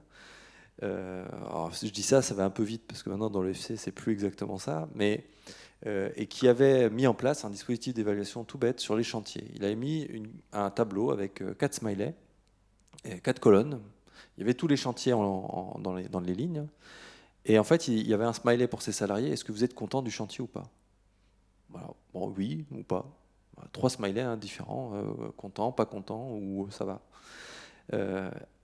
Donc il y en avait un pour les salariés, il y en avait un pour le chef d'équipe. Est-ce qu'il pense que ça se passe bien? Un pour la partie commerciale et un pour le client. Alors celui du client, il n'était pas rempli par le client, il était rempli par le commercial qui se faisait appeler. En général, c'est vert. Quand le client appelle, ça passe au rouge. C'est à peu près ça. Et en fait, donc on pourrait dire, oui d'accord, mais on ne fait pas grand-chose de ça. Ce que ça lui permettait à ce dirigeant, c'était de dire, toutes les semaines, il passe devant le tableau. Et quand il voit un smiley qui change de couleur, de dire, ah, qu'est-ce qui s'est passé? C'est pas ça qui fait une nouvelle organisation complète de A à Z. Mais quand même, ça permet de faire parler des gens qui sont pas habitués à beaucoup causer sur leur travail, parce qu'il faut faire attention. Nous, on est chercheurs, toi, animateur du Club Noé, donc on a une habitude de discuter, verbaliser. Mais les personnes qui sont, je me souviens d'une entreprise qui travaillait dans le BTP, qui avait des gens dont le métier c'est réaliser des tranchées pour les réseaux électriques. Les mettre à 10 autour d'une table avec un ergonome qui leur demande comment ça se passe, c'est pas aussi naturel que ça pour eux, c'est pas aussi simple. Et donc là, c'était un moyen adapté à sa boîte de dire, bah, là, je crée des occasions de retour sur le travail. Alors, plutôt pour lui, c'était pas comme par rapport à l'exemple que tu as développé, il n'y avait pas tout de suite cette ambition vers l'extérieur, mais plutôt pour lui. C'est une modalité assez simple. Je pense que alors on est là dans la question de l'évaluation, c'est que l'évaluation, c'est vraiment le point d'entrée. Il faut être inventif sur ces formes d'évaluation. Par contre, faut, je pense, après s'y tenir, parce que si on met un truc d'évaluation en une fois, puis après on ne renouvelle pas l'effort d'évaluation, en fait on a une sorte de photographie assez floue à un moment donné, mais on n'a plus l'effet qui est normalement celui de mettre en route la dimension de la réflexivité. Donc c'est particulièrement important de constituer, de tenter des choses, d'organiser, de créer des choses, quitte d'ailleurs à avoir recours à d'autres ou à l'organiser collectivement. On va aussi en parler de ça. Mais après, de s'y tenir ou de trouver le moyen de continuer. En fait, c'est un travail en continu, l'évaluation. On a une sorte d'habitude du modèle industriel qui est de dire on évalue à la fin. Vous savez, je ne sais plus ce que c'est l'expression, c'est à la fin de la foire qu'on compte les bouts, ça doit être ça. Non, c'est pas à la fin de la foire. Là, l'évaluation dont on parle, c'est pas un problème d'avoir terminé et on dit si ce qu'on a terminé, c'est bon ou pas bon. C'est y compris en marchant, y compris d'ailleurs en s'appuyant, ce que tu as très bien dit, sur l'histoire, sur ce qui s'est passé. Et avec cette idée, c'est que c'est pas réglé d'avance, cette affaire. Et donc, le travail d'évaluation, c'est vraiment un travail continu en fait, d'organisation d'une mise en visibilité. Alors, elle sera toujours imparfaite, parce que le réel du travail est tellement complexe qu'on n'accédera pas à tout, mais de mise au travail sur la base du travail. En fait, de mettre le travail réel comme moteur de la vie de l'entreprise et en fait de sa mutation. On a l'habitude de penser qu'il faut d'abord avoir pensé la mutation pour ensuite la décliner et la mettre en œuvre. Nous, ce qu'on dit, c'est qu'il y a une mutation déjà frémissante dans le travail réel, qu'on peut guider, orienter, étayer, mettre au travail, et qui ensuite va donner la mutation de l'entreprise. D'où le rôle absolument central des managers, de cette fonction réflexive dans les entreprises, et d'où le besoin de réinventer, renouveler ce métier, et d'où l'espace qu'on a créé au sein du Club Noé pour tous les dirigeants dirigeants et leurs équipes qui sont engagés dans l'EFC. Je vais devoir faire un arbitrage entre ce qu'on avait prévu et ce qui est réellement en train de se passer, puisque Il nous reste grosso modo un petit quart d'heure avant de conclure cette conférence. On vous disait du coup qu'il y avait trois enjeux dans la réflexivité. Romain a quasiment parlé des trois, sur la question de l'évaluation, sur la question de comment on se professionnalise et sur la question de l'innovation. Tu as aussi parlé aussi de la question de comment on sanctuarise ces temps-là. Et cette question-là, c'est pas une petite question. Et tu parlais d'investissement de l'entreprise, de la part de l'entreprise, de la part des managers sur cette question-là. Peut-être du coup revenir sur cet enjeu d'investissement que nous on appelle des investissements immatériels et qui sont juste cruciaux. Ils sont d'autant plus stratégiques, importants, voire quand même plus stratégiques que même les investissements immatériels, matériels, pardon.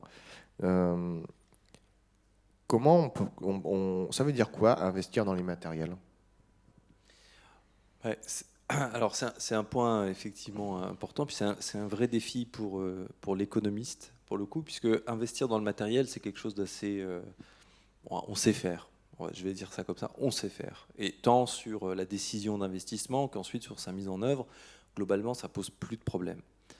La difficulté, c'est qu'avec donc la mutation servicielle, les ressources qu'on mobilise, là, par exemple, ce qu'on est en train de faire, ça mobilise bien des ressources matérielles. Il y a pas mal de matériel en face de nous, vous ne le voyez pas, mais ensuite, il y a table, chaise, et on en a besoin. C'est quand même pas mal que ce soit là. Debout, on n'aurait pas pu tenir 2 heures, et encore moins les 2 heures qui vont suivre. Mais quand on regarde ce qui est essentiel, si on filme juste les tables, les chaises et qu'on pose les micros, on ne va pas non plus tenir 2 heures. Donc l'essentiel, il est incarné par nous deux, et puis par toutes les personnes que vous ne voyez pas, mais qui sont quand même bien engagés dans le travail. En fait, c'est pour que ça fonctionne, tout ça, on mobilise des ressources qui ne sont pas matérielles. C'est-à-dire, elles ne se comptent pas, elles ne sont pas transférables, elles ne sont pas non plus... on peut pas... mes connaissances, par exemple, je ne peux pas les enlever de ma tête puis dire, c'est pas grave, on va les donner à un autre, puis il va faire à la place. Non, c'est incarné. Et les modes de développement de ces ressources immatérielles, ce n'est pas aussi évident que les ressources matérielles. Si on voulait avoir une table plus grande, on achète une table plus grande, on sait qu'on a une table plus grande à la fin. Si on veut développer, par exemple, si on rentre vraiment dans une expertise sur les questions d'ergonomie, moi je suis économiste, hein. Alors chez Athemis on travaille beaucoup l'interdisciplinarité, mais là peut-être qu'il faudra une autre personne, parce que c'est une autre ressource que l'on demande. Et développer cette capacité, par exemple développer une lecture ergonomique de ce qu'on fait, ça demande énormément d'investissement, c'est-à-dire des temps dans lesquels on apprend, on fait aussi quelque part du jeu de l'interdisciplinarité, on met en discussion, on évalue, on revient, on fait de la réflexivité nous-mêmes.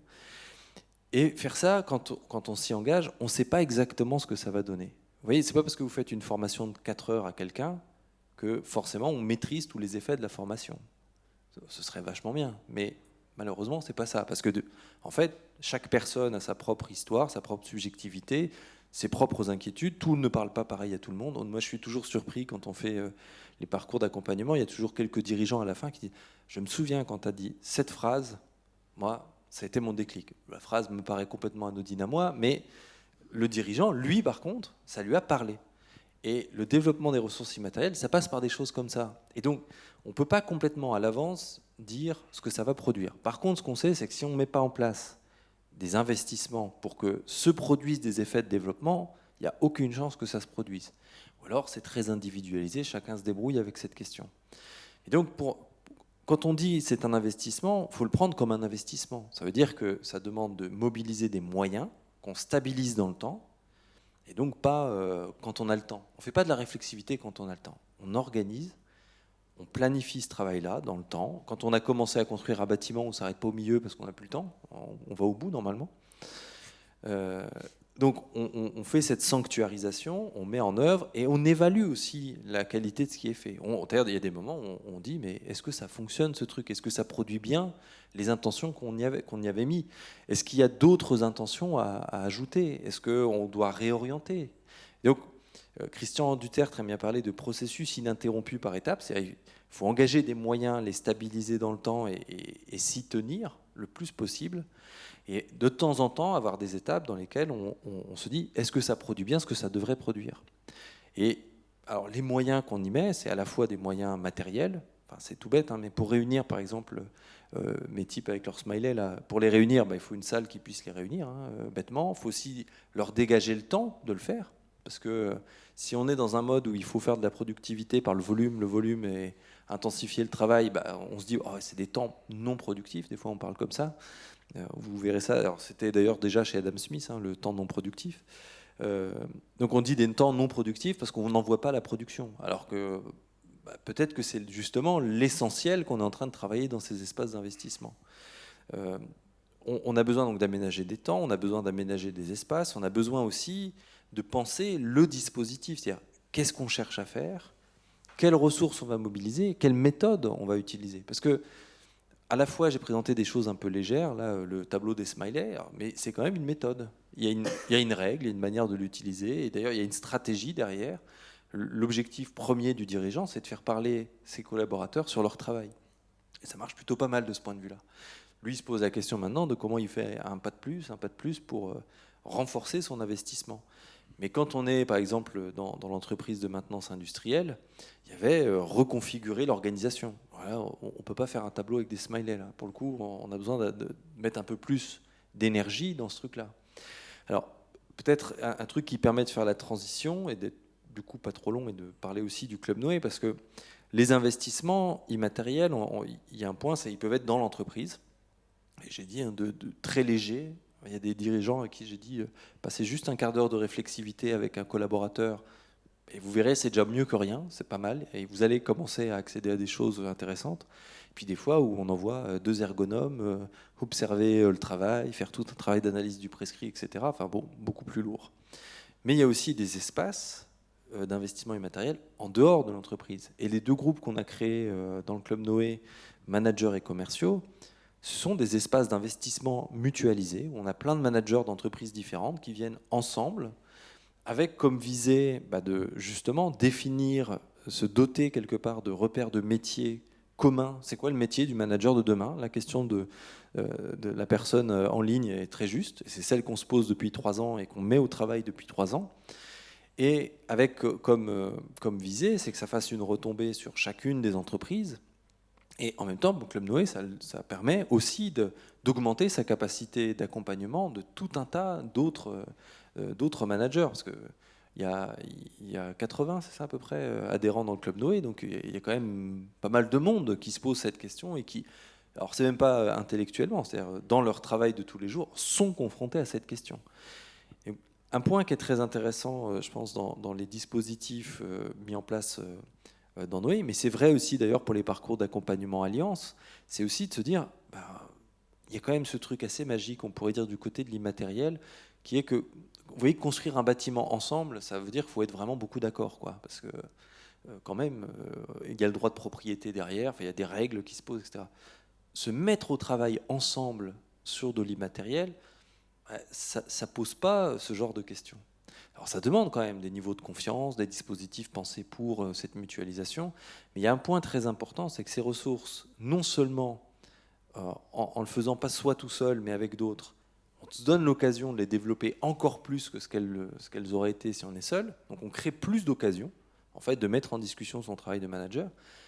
Plus on les partage, plus ça fait école dans ce qu'on appelle être manager. Et donc, plus on peut solliciter les dirigeants, les managers des autres boîtes, dire j'ai été dans le parcours avec toi, j'ai un truc, est-ce que tu peux m'aider à le penser?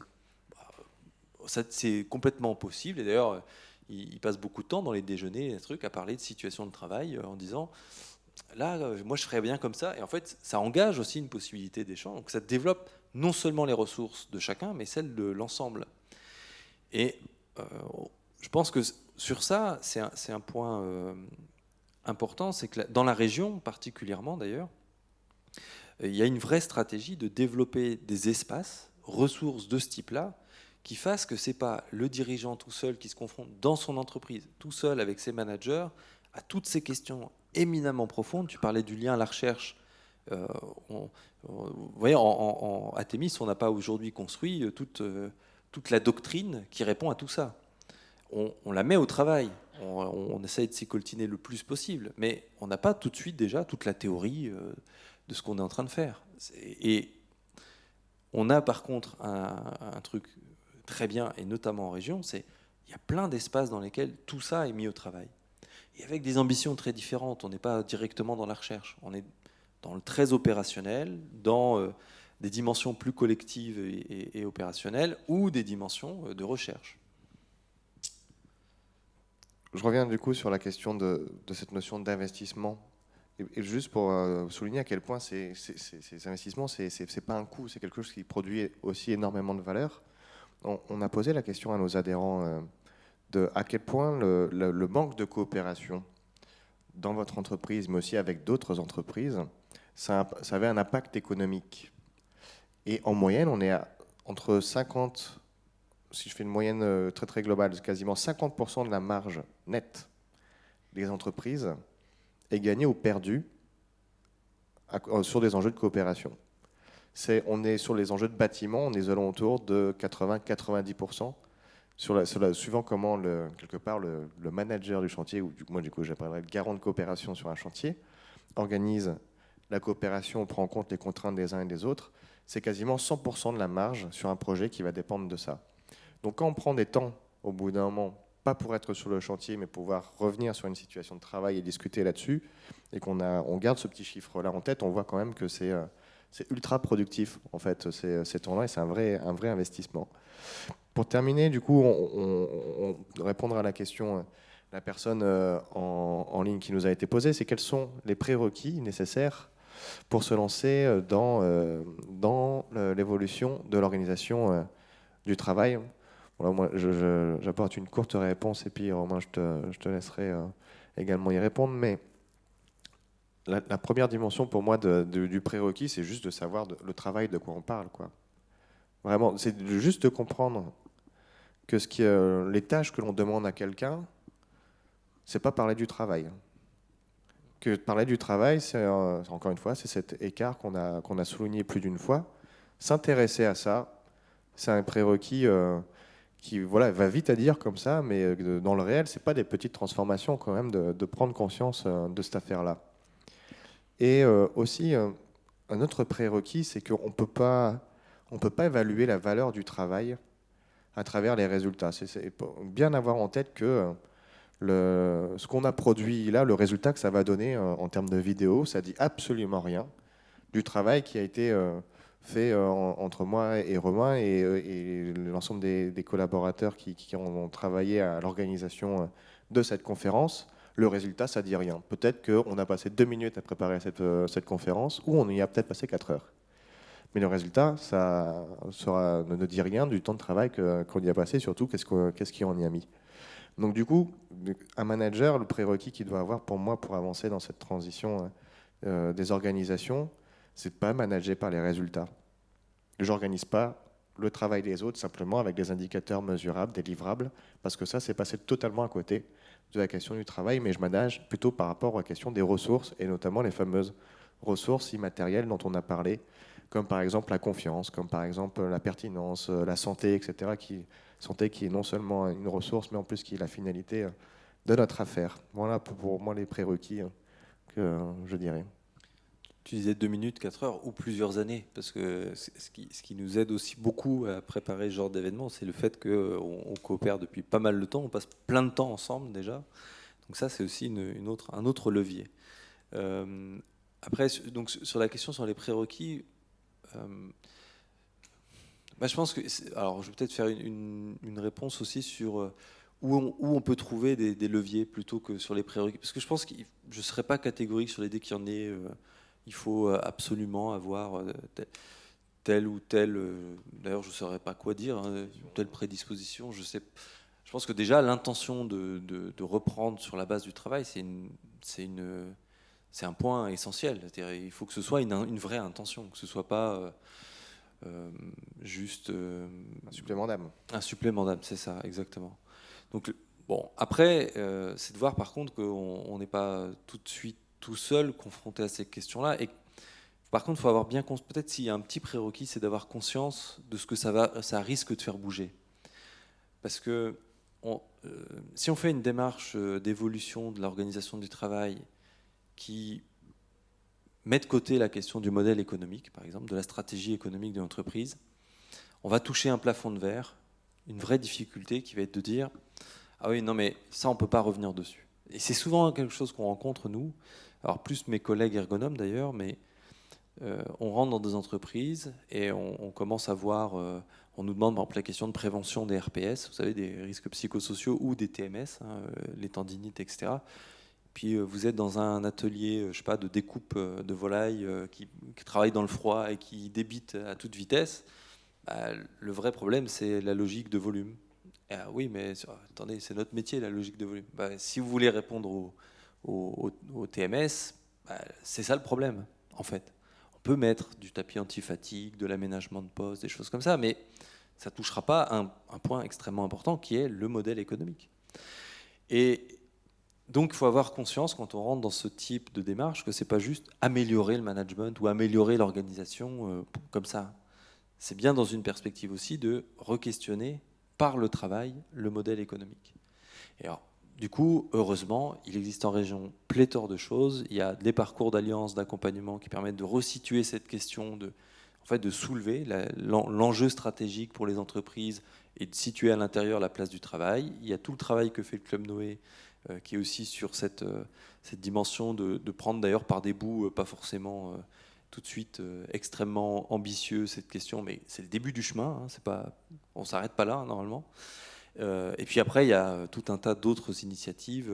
Il y a un agora dans le Ternois, pour ceux qui sont par là. Et alors ailleurs en France, puisque le World Forum, c'est pas que régional, hein, ailleurs en France, et d'ailleurs ailleurs dans le monde, hein, il existe des alter ego, on pourrait dire, de Noé ou d'Alliance également. C'est-à-dire des parcours d'accompagnement, il y en a dans pas mal de régions françaises. Des clubs, il y en a aussi dans pas mal de régions françaises.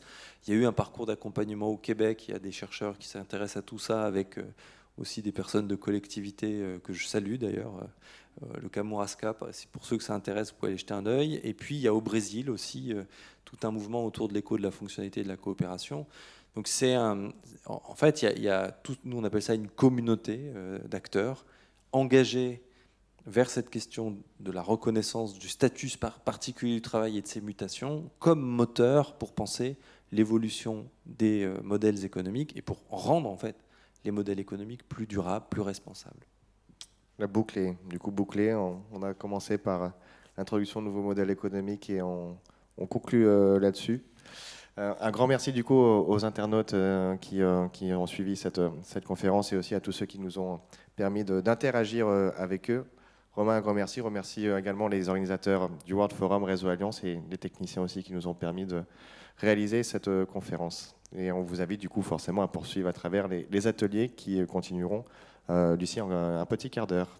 À bientôt, merci beaucoup.